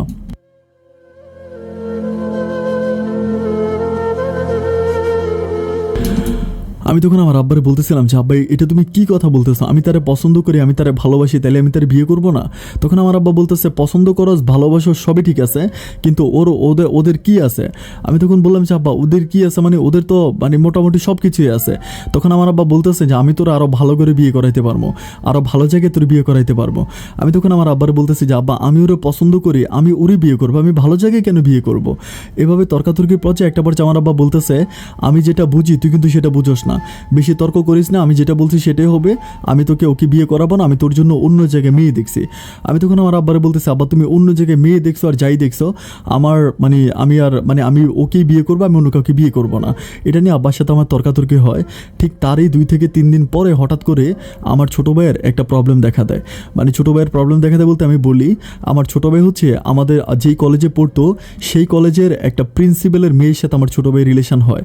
তো ছোটো ভাই রিলেশন হওয়ার পরে ওই প্রিন্সিপাল কী করে, অন্য লোক দিয়ে মানে ওনার নিজস্ব সঙ্গভঙ্গ দিয়ে আমার ছোটো ভাইকে প্রচুর পরিমাণ কলেজে মারার পরে এটা যখন ঘটে তখন মানে হঠাৎ করে আমার পরিবারে একটু ভাঙন সৃষ্টি হয়েছে। তখন ছোটো ভাইকে নিয়ে আমি মানে ছোটো ভাইকে হসপিটালে ভর্তি করাই। হসপিটালে ভর্তি করানোর পরে ওর অবস্থা খুব খারাপ হয়ে যায়, মানে ওকে রান্দাও দিয়ে মানে মারা হয়, ওর শরীরের বিভিন্ন জায়গায় অনেক সেলাই দিতে হয়। এরপর ওকে বাড়িতে নিয়ে আসি। বাড়িতে আনার পরে আমার মা প্রচণ্ড রকম কান্নাকাটি করতে থাকে। মা বলতেছে যে যা হবার তা হয়ে গেছে, ওরে আর পড়াশোনা করানোর দরকার নাই, ও অনেক পড়াশোনা করছে, এখন দেখা গেল ওরে যখন কলেজে পাঠাবো ওর ওই প্রিন্সিপাল অন্য লোক দিয়ে ওরে ধরে মারবে, তো আমার ছেলেটাকে এরকম করতে করতে মেরেই ফেলবে। তো ছোটো ভাইকে ছোটোবেলা থেকে আমরা অনেক কষ্ট করে বড় করেছি। বিশেষ করে আমি আমার কথা বলি, আমার মনে হয় না যে আমি কখন আমার নিজের জন্য এতটা পরিশ্রম করেছি। ছোটো ভাইকে পড়াশোনা করানোর জন্য আমি হাড় ভাঙা পরিশ্রম করেছি, কিন্তু সেই ছোটো ভাই যখন হঠাৎ করে পড়াশোনা বন্ধ হয়ে গেল তখন কেমন জানি খুব বেশি খারাপ লাগলো। তখন ছোটো ভাইও আমাদের সাথে মাঠেই কাজ করে। এভাবে যেতে যেতে আরও প্রায় 5-6 মাসের মতো কেটে যায়। তো এরই মাঝে আমার বিয়ের ব্যাপারটা একটু স্লোর দিকে চলে যায়। তখন আমি আমার আব্বাকে যতভাবেই বুঝাই যে আব্বা একটা কাজ করো, তুমি ওর বাবা মায়ের সাথে কথা বললে মানে আমার সাথে বিয়ের দিনটা ঠিক করো। তো বিয়ের দিনটা ঠিক করো, এইগুলো আমি যতই আব্বাকে বলে, আব্বা তখন আমাকে একটা কথা বলে যে তোরা 2 ভাইকে নিয়ে কি আমি পাগল হয়ে যাব? আমি তোর তখন কিন্তু আমার ছোটো ভাইকেও নিয়েও খুব বেশি প্রবলেম। মানে ছোটো ভাই যে মেয়ের সাথে রিলেশন ছিল প্রিন্সিপালের মেয়ে, ওই প্রিন্সিপালের মেয়ে নাকি মানে ওই প্রিন্সিপালের মেয়েকে নাকি অন্য কোথাও বিয়ে দিয়ে দিচ্ছে। এটা নিয়ে আমার ছোটো ভাই প্রচুর পরিমাণ পাগলামি করতে থাকে, মানে খাওয়া দাওয়া করে না, ও ঘুমায় না। এরপরে প্রিন্সিপালের মেয়ের সাথে মাঝে মাঝে রাতের বেলায় দেখা করতে চলে যায়। এগুলো নিয়ে ওরে মানুষ বিভিন্ন জায়গায় দেখে। এটা নিয়ে আমার আব্বা তখন আমার ছোটো ভাইকে নিয়ে প্রচুর পরিমাণ টেনশনে থাকে। এভাবে কিছুদিন কাটতে থাকে। তখন আমি হঠাৎ করে জানতে পারি যে আমার আব্বা অন্য একটা জায়গায় আমার বিয়ে ঠিক করছে, আমাকে অন্য একটা জায়গায় আব্বা বিয়ে করাবে। এটা আমাদের গ্রাম থেকে আরও 2-3টা গ্রামের পরে। তো এটা জানার পর আমার মনের মধ্যে তখন প্রচুর পরিমাণ কষ্ট লাগে। আমি আমার আব্বাকে বলি যে না আব্বা আমি ওকে ভালোবাসি, আমি রুমাকেই বিয়ে করব। তখন আমি রুমাকে প্রেশার দিই যে রুমা আমি তোমাকে ভালোবাসি, যেহেতু আমার আব্বা রাজি হচ্ছে না, আর ছোটো ভাইয়েরও একটা প্রবলেম চলতেছে, তুমি একটা কাজ করো, আমি পারিবারিক মানে আমার বাবা মাকে না জানিয়ে আমি গোপনে তোমাকে বিয়ে করি, বিয়ে করার পরে তুমি তোমার পরিবারের কাছে থাকবা, আমি আমার পরিবারের কাছে থাকবো। এরপর আমি আমার আব্বাকে বলবো যে আমি মেয়েটাকে বিয়ে করে ফেলছি, তাহলে তো আমার আব্বা আর কিছু করতে পারবে না। তখন ও আমাকে স্ট্রেট বলতেছে আমি তোমাকে আমি আপনাকে ভালোবাসছি, সব কিছুই ঠিক আছে, কিন্তু প্লিজ আমি কখনো এভাবে এই কাজটা করতে পারবো না। আমি বললাম যে কেন করতে পারবা না? ও আমাকে বলে যে এটা আমার কাছে কেন জানি খারাপ লাগে, যে যদি মানে আপনার আব্বা আম্মা রাজি হয় তাহলে তো আমার কোনো প্রবলেম নাই, আর যদি আপনার আব্বা আম্মা রাজি না হয় তাহলে আমি এই ব্যাপারটা নিয়ে একটু সামনের দিকে যেতে চাই না। আমি তখন তারে বলি যে এটা তুমি কি বলতেছো, আমি তোমাকে এত ভালোবাসি অথচ তুমি আমার কথাটাকে এইভাবে ডিনাই করতেছো। ও আমাকে বলতেছে যে না আমি যেটা বলেছি আমি সেটাই, আমি আর এই ব্যাপারটা নিয়ে কোনো কথা বলতে চাই না। এরপর থেকে আমার মাঝে একটা অন্যরকম কষ্ট থাকে, আমি আর ঠিকমতো কাজ করতে পারি না, খাওয়া দাওয়া করতে পারি না, আমিও এই অবস্থা, ছোটো ভাইটারও এই অবস্থা। তখন এই দৃশ্যগুলো দেখার পরে আমার আব্বা আমার মায়ের সাথে প্রতিদিন ঝগড়া করে, মানে প্রতিদিন আমাকে আর আমার ছোটো ভাইকে নিয়ে আমার আম্মার সাথে আব্বা প্রত্যেক দিন ঝগড়া করে এবং আম্মার গায়ে পর্যন্ত হাত তোলে। আমি আমার মাকে বলি যে মা আমি তো কোনো অন্যায় করি নাই, আমি রুমাকে বিয়ে করতে চাই, রুমাকে আমাকে বিয়ে করাই দিলেই তো সমস্যার সমাধান হয়ে যায়। কিন্তু আমার আব্বার কথা হচ্ছে যে না আব্বা আমাকে কোনোদিনও এত গরিবের বাড়িতে বিয়ে করাবে না, আব্বার কথা আব্বা আমাকে আরেকটু ধনীর পরিবারে বিয়ে করাবে। যাই হোক এভাবে যেতে যেতে বেশ কিছুদিন কাটে। তখন আমার মনের ভিতর প্রচণ্ড রকম কষ্ট লাগে যে আমি রুমাকে এত ভালোবাসি, আমি তোর সাথে কোনো অন্যায় করি নাই, কোনো অপরাধ করি নাই। আজকে আমার রিলেশনটা প্রায় 1.5 বছরের কাছাকাছি। আমি যদি ও আমাকে বলে যে ও যদি আমাকে বিয়ে করে ফেলে তাহলে তো কোনো প্রবলেম নাই। আর আমি তো একটা ছেলে হয়ে একটা মেয়েকে বিয়ের করার জন্য এভাবে প্রস্তাব দিতেছি, যেরকম করে মেয়েরা ছেলেদেরকে প্রস্তাব দেয়। আমার তখন মনের ভিতর প্রচুর পরিমাণ কষ্ট লাগে। আমি একদিন তার হাত ধরে খুবই কান্না করে বলি যে রুমা, আমি তোমাকে সত্যি অনেক বেশি ভালোবাসি।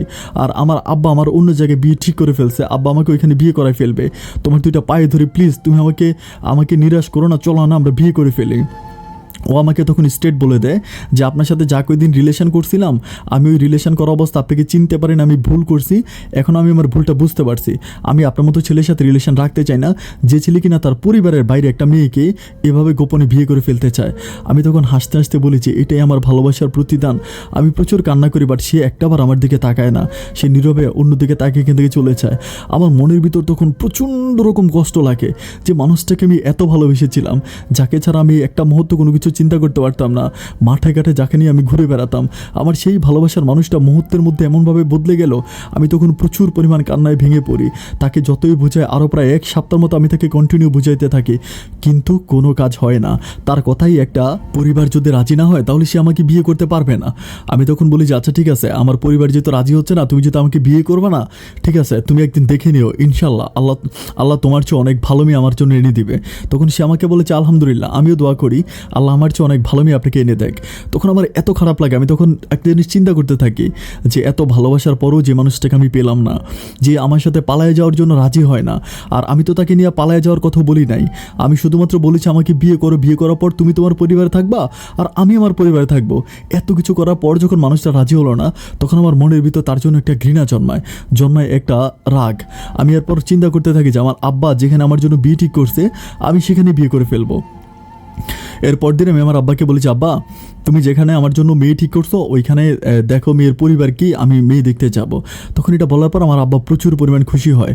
এরপরের দিন আমি শুধুমাত্র রুমার সাথে ঝগড়া করে, রুমার সাথে রাগ করে আমি ওখানে মেয়ে দেখতে যাই। তো মেয়ে দেখতে যাই, মেয়ে দেখি, বাট মেয়ে অনেক সুন্দর, মাশাআল্লাহ অনেক সুন্দর। আমরা যাওয়ার পর আমাদেরকে প্রচুর পরিমাণ রেসপেক্ট, আমি আমার ছোটো ভাইও কিন্তু তখন যায়, ছোটো ভাইও যায়, তো প্রচুর পরিমাণ রেসপেক্ট, মানে ওরা আমাদেরকে প্রচুর পরিমাণ সম্মান ভালোবাসতেছে। তো মেয়ের দেখার পর আমার মানে মেয়েও ভালো লাগলো। এখন বাড়িতে আসার পর আমার আব্বা আমার বলতেছে যে তোর বিয়েটা কমপ্লিট করবেন, তোর বিয়েটা কমপ্লিট করার পরে আমার ছোটো ভাইয়ের কথা বলতেছে। আমার ছোটো ভাইয়ের নাম ছিল মিজান। পরে বলতেছে তোর বিয়েটা কমপ্লিট করে, তোর বিয়েটা শেষ হলে তখন মিজানকে বিদেশে পাঠিয়ে দিব। আমি তখন বলি যে আব্বা, মিজানকে বিদেশে পাঠানোর জন্য টাকা কোথায় পাবো আমরা? তখন আব্বা বলতেছে যে টাকা আমরা ঋণ টিন করে তোর বিয়েটাও কমপ্লিট করবো, তারপরে মিজানকেও আমরা বিদেশ পাঠাবো। এটা বলার পর আমি বললাম যে আব্বা ঋণ কোথেকে করবা?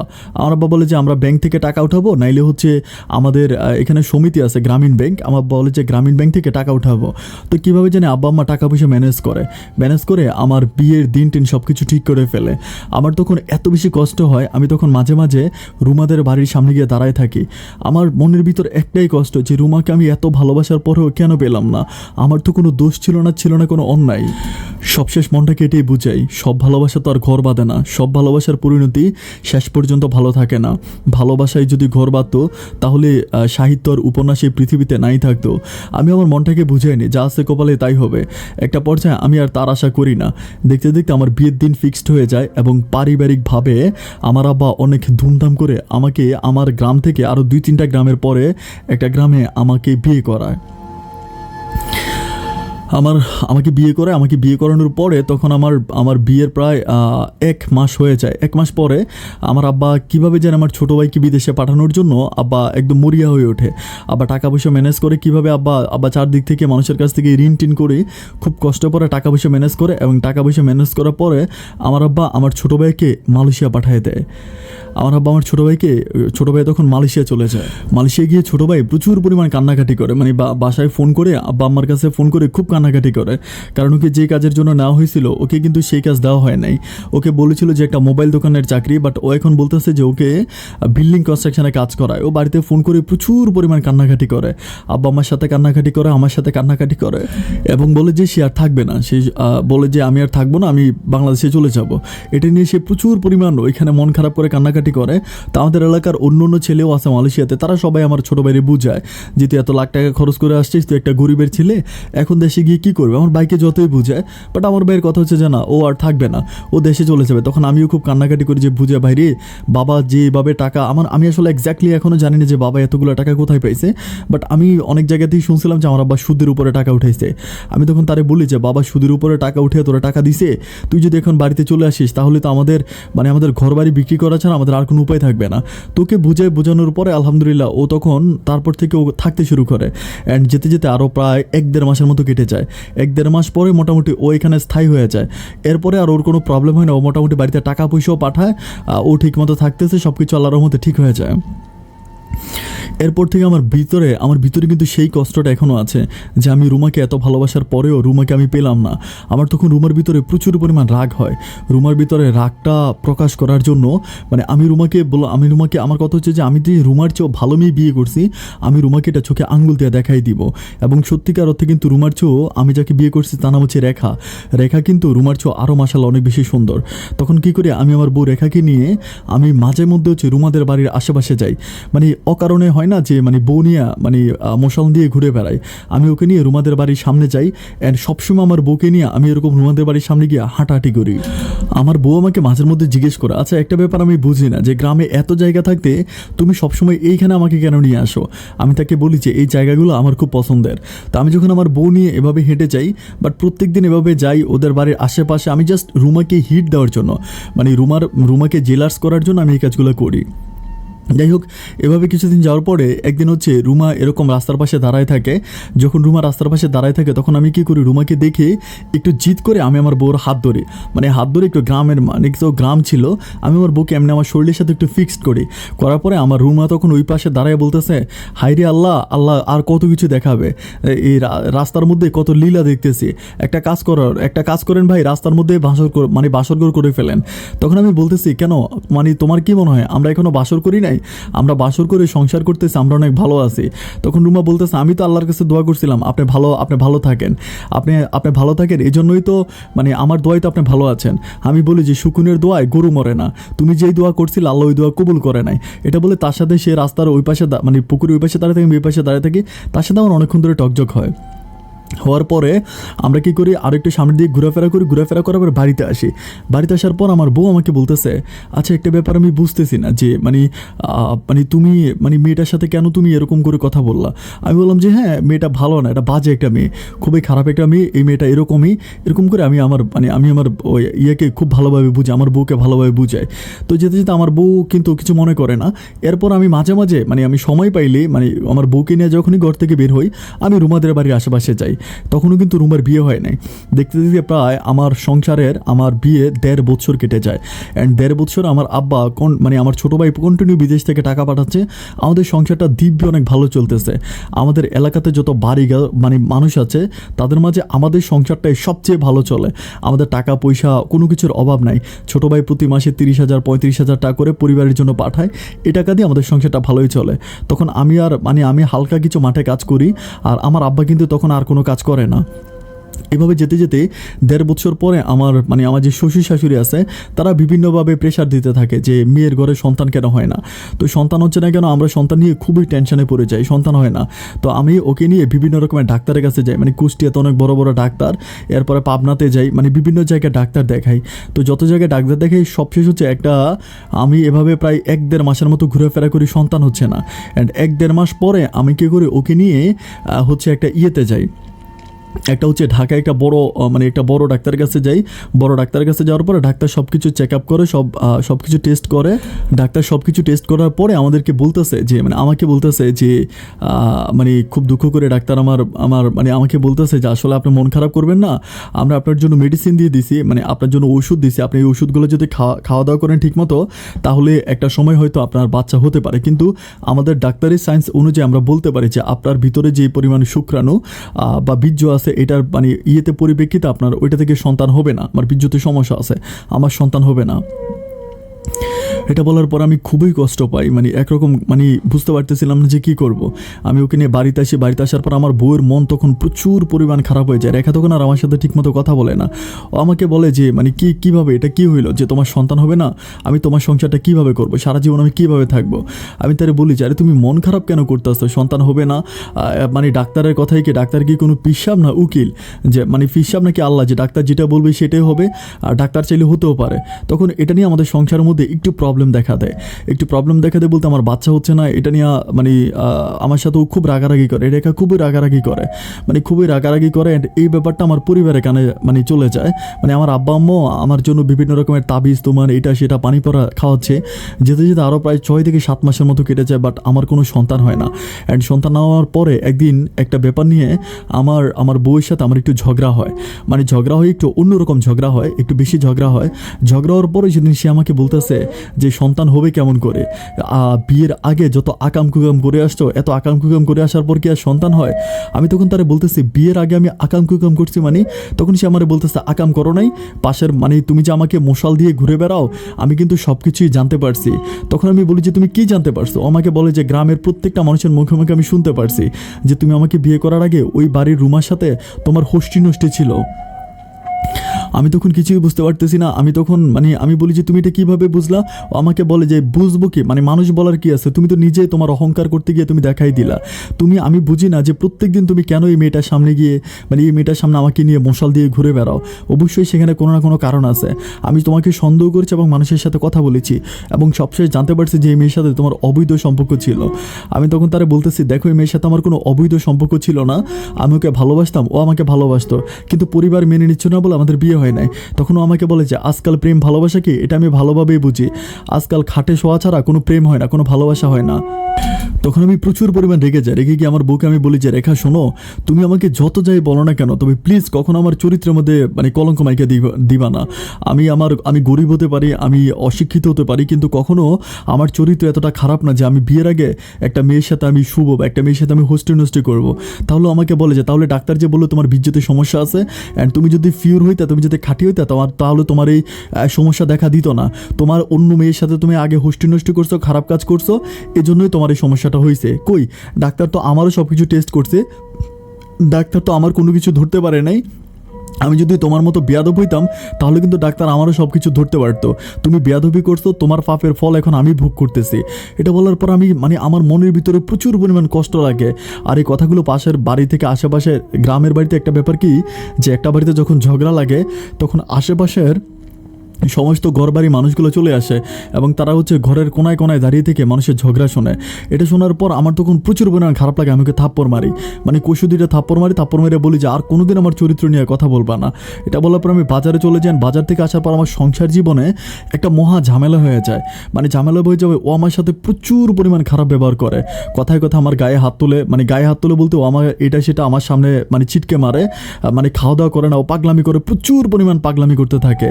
এত পরিমাণ পাগলামি করে আমি বলে বোঝাতে পারবো না। এইভাবে কিছুদিন কাটার পরে একদিন ও কি করে ঘরের মানে বারান্দার ভিতরে বসে আছে। আমি তখন বাজারের জন্য বেরোচ্ছিলাম। আমি তারে বললাম যে আজকে দুপুরবেলা একটু মানে ছোটো মাছ রান্না করো, ছোটো মাছ খাইতে ইচ্ছে করতেছে। এটা যখন আমি তারে বলি তখন সে কী করে, মানে আমি ছোটো মাছ এর আগের দিন বাজার থেকে আনছিলাম, ছোটো মাছগুলো সে ফ্রাই করে রাখে। ফ্রাই করা ছোটো মাছগুলো তখন সে কী করে, মানে উঠানের সামনে এভাবে ফিটকা মারে উঠানের সামনে ফেলে দেয়। আমার তখন এত পরিমাণ খারাপ লাগে যে আমি ছোটো মাছগুলো এত কষ্ট করে আনছি এবং ছোটো মাছগুলো কিন্তু সে পরিষ্কার করে নেয়। আমি নিজে রাত প্রায় 1টা পর্যন্ত ছোটো মাছগুলোকে আমি পরিষ্কার করছি, আমি নিজে ফ্রাই করছি, সে ফ্রাই করে নেয়। আমার ভাজি মাছটাকে সেভাবে ফেলে দিল। তখন আবার প্রচুর পরিমাণ কষ্ট লাগে। আমি তার চুলের মুঠি ধরে আমি ইচ্ছা মতো এখানে মারি, প্রচুর পরিমাণ মারার পরে সে কান্নাকাটি করতে করতে ব্যাগ টেক নিয়ে সে তার বাপের বাড়িতে চলে যায়। অ্যান্ড বাপের বাড়িতে চলে যাওয়ার পর ওইখান থেকে সে বিভিন্নভাবে আমাকে মানে খারাপভাবে আমার সাথে ওইখান থেকে আমার সাথে খারাপভাবে করতে থাকে। যেতে যেতে আরও 8-9 দিন কাটে। একটা পর্যায়ে আমি আমার আব্বাকে বলেছি, আব্বা যা হবার তা হয়েছে, তুমি যাও না, তুমি গিয়ে রেখাকে নিয়ে আসো। আমার আব্বা বলে আমি নিয়ে আসবো, তুই আবার ওর সাথে ঝগড়া করবি, এভাবে ঝগড়ার চেয়েও মেয়েটা ওইখানেই পড়ে থাকুক তাই ভালো। আমি বলতেছি আব্বা এটা তুমি কেমন কথা বলতেছো, মানে মেয়েটা ওইখানে পড়ে থাকবে মানে? তখন আমাকে বলতেছে এই মেয়ে আর আসবে না, ও আর আসবে না। আমি বলতেছি ও কেন আসবে না? ও আমাকে, আমার আব্বা বলতেছে এইভাবে তুই তারে মারছস, সে কি আর আসবে? আমি তখন তারে বলি ঠিক আছে, সে যদি না আসে তাহলে আমরা অন্য ব্যবস্থা করবো। যেতে যেতে প্রায় আরও 5 থেকে 6 মাসের মতো কেটে যায়, কিন্তু ও আর আসে না। অ্যান্ড 6 মাস পর আমি চিন্তা করতেছি আমার নিজেরও তো একটা সংসার আছে, আর এরই মাঝে রুমার কিন্তু অন্য জায়গায় বিয়ে হয়ে যায়, অন্য জায়গায় বিয়ে হয়ে যায়। বাট আমি তখন আমার আব্বাকে বলতেছিলাম ঠিক আছে, ও যদি আমার সংসার করতে রাজি না হয়, ও যদি আমার সংসার আসতে না হয়, তাহলে মানে ওরে আর আমার সংসার আসার দরকার নাই, ওরে তোমরা মানা করে দাও অ্যান্ড ওরে আমি ছেড়ে দিব। এটা বলার পর আমি একদিন কী করি, ওর বাপের সাথে আমার বাজারে দেখা হয়। দেখা হওয়ার পরে মানে ওদের বাজারে দেখা আমরা বাবাকে আমি বলি ডাক দিয়া যে আপনার মেয়ে যেহেতু আমার বাড়িতে আসতেছে না, আপনার মেয়ে আমার সাথে মানে যেহেতু আমার সংসার করবে না, তাহলে আল্লাহকে আমাকে তালাক করে দেবো, এভাবে ওনাকে ডাইরেক্ট আমি বলি। যখন আমি ওনাকে বাজারে এই কথাটা বলি, না আমাকে বলে যে তালাকের সাথে সাথে 6টা লাখ টাকা প্যাকেটে ভরে নিয়ে আইসো। আমি তখন বলি 6 লাখ টাকা কেন? মানে আপনার মেয়ের সাথে তো আমার কাবিন হয়েছে 3 লাখ টাকা, মানে 3 লাখ টাকা, তাহলে আমি 6 লাখ টাকা কেন দিব? বলে ও আচ্ছা কাবিনের টাকা দিবা, তাহলে 9 লাখ টাকা নিয়ে আইসো। আমি বলি 9 লাখ টাকা মানে কেন? তখন উনি আমাকে বলতেছে কেন জানো না? বলে আমি তো বুঝতেছি না। উনি আমাকে বললে যে 6 লাখ টাকা তোমার ভাই বিদেশ যাওয়ার সময় তোমার বাপ আমার কাছ থেকে নিয়ে গেছে। আমি তখন বলতেছিলাম যে আপনি এটা কি বলতেছেন, আমার আব্বা কেন আপনার কাছ থেকে 6 লাখ টাকা নিয়ে যাবে? তখন উনি আমার বলতেছে তাহলে কি তোমার ভাইয়েরে হাওয়াই বিদেশ নিয়ে গেছে? তোমার ভাই কীভাবে বিদেশ গেছে? আমি বলি যে তাহলে কীভাবে গেছে? উনি বলতেছে যে তোমার বাপকে আমি টাকা দিছি, তোমার বাপে এখানে বিয়ে করে আমার কাছ থেকে তোমার বিয়ের জন্য 6 লাখ টাকা যৌতুক নিয়ে গেছে, যৌতুকের টাকা সহ কাবিনের টাকা ফিরে দিয়া তারপরে তুমি আমার মেয়েরা আমার বাড়িতে দিয়ে যাবো। আমি যখন বাড়িতে আসার পর আমার আব্বাকে জিজ্ঞেস করার পর আব্বা তখন একই কথা বলতেছে যে না মানে আমি টাকা আনছি, এখন তোর বাইরে আমি বিদেশ পাঠাচ্ছি, আমি তো তোদের টাকা খাই নাই। আমি বলতেছি যে আপনি আমারে বিয়ে করাইয়া আমার যৌতুকে টাকা দিয়া আপনি আমার ছোটো ভাইয়ের বিদেশ পাঠাইলেন, আর এই কথাটা একটাবারের জন্য আপনি আমারে বললেন না? তখন আমার আব্বা আমারে বলতেছে যে বলি নাই, ওর বাপের সাথে আমার সম্পর্ক আছে, ওর বাবাও বলছে যে ব্যাপারটা কাউকে জানাবে না, তার মেয়েকেও জানাবে না, তো এই জন্য উনিও কাউকে জানে না, আমিও কাউকে জানাই নাই। আমি তখন বলতেছি আব্বা আপনি কাজটা একেবারে ভালো করেন নাই। এটা নিয়ে আমার সংসার জীবনে প্রচুর পরিমাণ ঝামেলা হতে থাকে। আমরা যতভাবেই রুমাকে ওইখান থেকে আনার জন্য রেখাকে ওইখান থেকে আনার জন্য চেষ্টা করি, তখন আমার রেখা আর ওইখান থেকে আসবে না। চেষ্টা করতে থাকি, প্রচুর পরিমাণ চেষ্টা করি। একটা পর্যায়ে আমার মনের ভিতরে প্রচণ্ড রকম কষ্ট লাগে যে আমি যেদিকে তাকাই সেদিকে অন্ধকার দেখতে পাই। আমি তখন আমার আব্বারে বলি, আমার আব্বা বলতেছে আমি ওর বাবা মায়ের কাছে গেছি, ওর বাবা মা তোর কাছে তাদের মেয়ে দিবে না। আমি বললাম কেন দিবে না? আমার আব্বা মা বলতেছে যে তোর বাচ্চা হবে না এই জন্য দিবে না। আমি বললাম তাহলে আমার নামে এরকম কলঙ্কগুলো কেন দিতেছে? তো আমার আব্বা মা বলতেছে যে একটা মেয়ে যখন চলে যাবে 2-1টা কলঙ্ক তো দিয়েই যাবে, তাই না? এখন বাচ্চা হবে না এটা বলে তো আর চলে যেতে পারে না। এরপরও আবার মানে ওইভাবে থাকে, আমি আমার মতো করে থাকি। প্রায় 3 থেকে 4 মাস তিন থেকে চার মাস পরে আমার ছোটো ভাই তখন বিদেশ থেকে আসে। ছোটো ভাই বিদেশ থেকে আসার পরে আলহামদুলিল্লাহ মানে সব কিছু মোটামুটি ঠিক থাকে। আমার বউ কিন্তু তখনও আর ওইখান থেকে আসতেছে না, আমার শ্বশুরবাড়ি থেকে আমার বউ আসতেছে না। আমার বউ শ্বশুরবাড়িতে আমি মানে ফোন করে আমার শ্বশুরকে বলি যে আমার ছোটো ভাইটা আসছে, আমার বউরা আসতে বলেন। তো ওরা বলে যে না আমার বউ নাকি আসবে না, মানে উনি আমাকে স্ট্রেট বলে যে আমার মেয়ে আর মানে তোমার বাড়িতে যাবে না। এরকম করে উনি আমার সাথে সবসময় এরকম করে খারাপ ব্যবহার করে। আমি যতই আনার জন্য চেষ্টা করি না, উনি আসবে না। এরপরে আমি আর কিছু করি না। আমার ছোটো ভাইটা তখন যায়, আমার ছোটো ভাই আমার আব্বা আম্মাকে নিয়ে মানে আমার বউকে আনার জন্য যায়। বাট আমার ছোটো ভাই যখন যায়, আমার ছোটো ভাই ওইখানে গিয়ে ওই দিন থাকে, ওই রাতের বেলায় থাকে, আমার আব্বা আম্মা আমার ছোটো ভাই থাকে। এরপরের দিন ওরা আসে। আমি তখন বলি যে আমার শ্বশুর বাড়ি আমি গিয়া থাকি না, আবার তোমরা গিয়া থাকো। এভাবে কিছুদিন যাওয়ার পরে আমি একটা ব্যাপার আমাদের এলাকাতে খেয়াল করে দেখি, মানে আমার এলাকাতে খেয়াল করে দেখি যে আমার আব্বা মানে মানুষের কাছে আমি ব্যাপারটা শুনতেছি, আমি খুব ক্লিয়ার না, মানুষের কাছেই শুনতেছি যে আমার আব্বা আমার ছোটো ভাইকে মানে আমার বউ নাকি আমাকে আরও অনেক আগে মানে আমার বউ যখনই আমার শ্বশুরবাড়িতে গেছিলো তখনই নাকি আমার বউ আমাকে ছেড়ে দিছে, আমাকে ডিভোর্স করে দিছে। এই ব্যাপারটা আমি মানুষের কাছে শুনতে পাওয়ার পরে আমি তখন আমি আমার আব্বাকে ব্যাপারগুলো জিজ্ঞেস করি। আমার আব্বা আমার বলে যে না কে বলছে তোর বউ তোরে ছেড়ে দিছে, না তোর বউটা এখনও তোরই আছে। এগুলো নিয়ে কথাবার্তা বলার পরে একদিন যাক এভাবে আরও কিছুদিন কেটে যাওয়ার পরে আমার আব্বা আমার একদিন বলতেছিল যে আমাদের দূর সম্পর্কের একটা কাকা, উনি মানে ঢাকাতে থাকে। আমার বলতেছিল যে তোর কাকা ঢাকাতে থাকে, এখন তো তোর ছোটো ভাই আসতে তার কাছ থেকে লাখখানিক টাকা নিয়ে ঢাকাতে একটা সবজি দোকান দেয়। এটা আমার আব্বা বলে যে আমরা গ্রামে যে সবজিগুলো চাষ করি ওই সবজিগুলো যদি ঢাকাতে তুই নিয়ে বিক্রি করস অনেক ভালো টাকা বিক্রি করতে পারে, কাউরন বাজারে তুই একটা জায়গা নেই, এরকম করে বলে। তখন আমি আমার আব্বারে বলি যে আচ্ছা ঠিক আছে। তখন আমার দুই দূর সম্পর্কের আত্মীয়ের সাথে আমি কথা বলি ফোনে। কথা বলার পর আমি ঢাকাতে যাই। ঢাকাতে যাওয়ার পরে আমার ছোটো ভাইয়ের কাছ থেকে আমি 50,000 টাকা নিয়ে যাই। ওইখানে আমি কী করবো, মানে সবজি ব্যবসা করব। তো যাওয়ার পর আমি আর ওভাবে বাড়িতে আসি না। আব্বা আম্মার সাথে ফোনে কথাবার্তা হয়, যোগাযোগ হয়। কথাবার্তায় আব্বা আম্মা বলতেছে যে সব কিছু ঠিক আছে, কোনো প্রবলেম নাই। এভাবে আমি ওখানে প্রায় 1.5 মাসের মতো থাকি। 1.5 মাস পরে আমাদের এলাকার একজন মানে ছোটো ভাই আছে, ছোটো ভাইয়ের সাথে আমি একদিন ফোনে কথা বলি। মাঝে মাঝে আমি কিন্তু গ্রামের অন্য কোনো মানুষদের সাথে কথা বলি না। ওই ছোটো ভাইটার সাথে মানে মাঠে ঘাটে আগে কাজ করতাম, ওর সাথে আমার পরিচিত আছে, এই জন্য মাঝে মাঝে খালি ওর সাথে কথা বলি। তো মাঝে মাঝে বলি যে এরকমও না যে আমি যে ঢাকাতে গেলাম আজকে প্রায় 1.5 মাসের মতো, আমি কিন্তু 1.5 মাসে আমার গ্রামের কাউরেই কল দিই নাই, মানে গ্রামের কারোর সাথে যোগাযোগ করি নাই। আর আমার আরেকটা সমস্যা হচ্ছে কি, আমি ওইখানে যাওয়ার পরে আমার যে মোবাইলটা ছিল, আমার মোবাইলটা পানিতে পড়ে গেছে। মোবাইলটা ওইখানে মানে ঢাকাতে যাওয়ার পরে পানিতে পড়ে গেছে। অ্যান্ড পানিতে পড়ে যাওয়ার পরে যে সিমটা ওঠানোর জন্য আমি অফিসে গেছি, এই সিমটা আমি আর উঠাইতে পারি নাই। কেন ওরা আমার সিমটা দেয় নাই? আমি অনেকভাবে ট্রাই করছিলাম, ওরা আমার ওই সিম নাম্বারটা দেয় নাই। মানে সিম নাম্বারটা দেয় না, সিমে নাকি কী প্রবলেম ছিল আমার বলতেছিল যে এটা তখন রেজিস্ট্রেশনের কি একটা প্রবলেম চলতেছিল বাংলাদেশে, বলে যে এটা নাকি আমার নামে রেজিস্ট্রেশন করা নাই। এরকম করে আমাকে আর সিমটা দেয় নাই। না দেওয়ার পর আমি তখন নতুন একটা সিম নেই। তো নতুন একটা সিম নেওয়ার পর আমি শুধু আমার আব্বা আম্মার সাথে কথা বলি, আর গ্রামের অন্য কারোর সাথে কথা বলি না। তো ছোটো ভাইটার কথা সেদিন মনে হওয়ার পর তার আমি কল দিলাম। কল দেওয়ার পরে আমার সাথে কথা হইলো। আমি বললাম যে কিরে ভাই কী অবস্থা, কেমন আছিস? সে বলে ভালো আছি। তো আমার বলতেছে ভাই আপনার জন্য খুব মায়া লাগে। আমি এরকম করে দুঃখ করে বলে, আমি বলি আমার জন্য মায়া লাগে মানে? আমার বলে যে মায়া লাগে বলতে মানে আপনার জীবনে এত বড় একটা ঘটনা ঘটে গেল, এটার জন্য খুব কষ্ট হয়। আমি বলি আমার জীবনে কী ঘটনা ঘটে গেছে? তখন আমার বলে আচ্ছা ভাই একটা কথা বলি। আমি বলি বলো। তো বলছে মিজান ভাইয়ের বিয়েতে আপনি আসেন নাই কেন? আমি তখন বলতেছি মিজানের বিয়েতে আমি যাবো মানে মিজান কি বিয়ে করছে? তখন আমার বলতেছে ভাই এটা কী বলতেছেন, আপনি জানেন না মিজান ভাই বিয়ে করছে? আমি তখন বলি যে তুই কি বলতেছ, তোর মাথা ঠিক আছে? আমার বলে যে হ্যাঁ মিজান ভাই তো বিয়ে করছে। আমি বলি কোথায় বিয়ে করছে? বলে কোথায় বিয়ে করছে মানে আপনি তো দিয়ে কিছুই জানেন না। আমি বলতেছি ভাই আমি আসলেই সত্যি কিছু জানি না, তুই আমার কাছে একটু ঠিক মতো বল যে মানে আমার ছোটো ভাই মিজান কোথায় বিয়ে করছে। তখন আমাকে বলে যে কেন, আপনার ছোটো ভাই মিজান তো আপনার বউকেই বিয়ে করছে।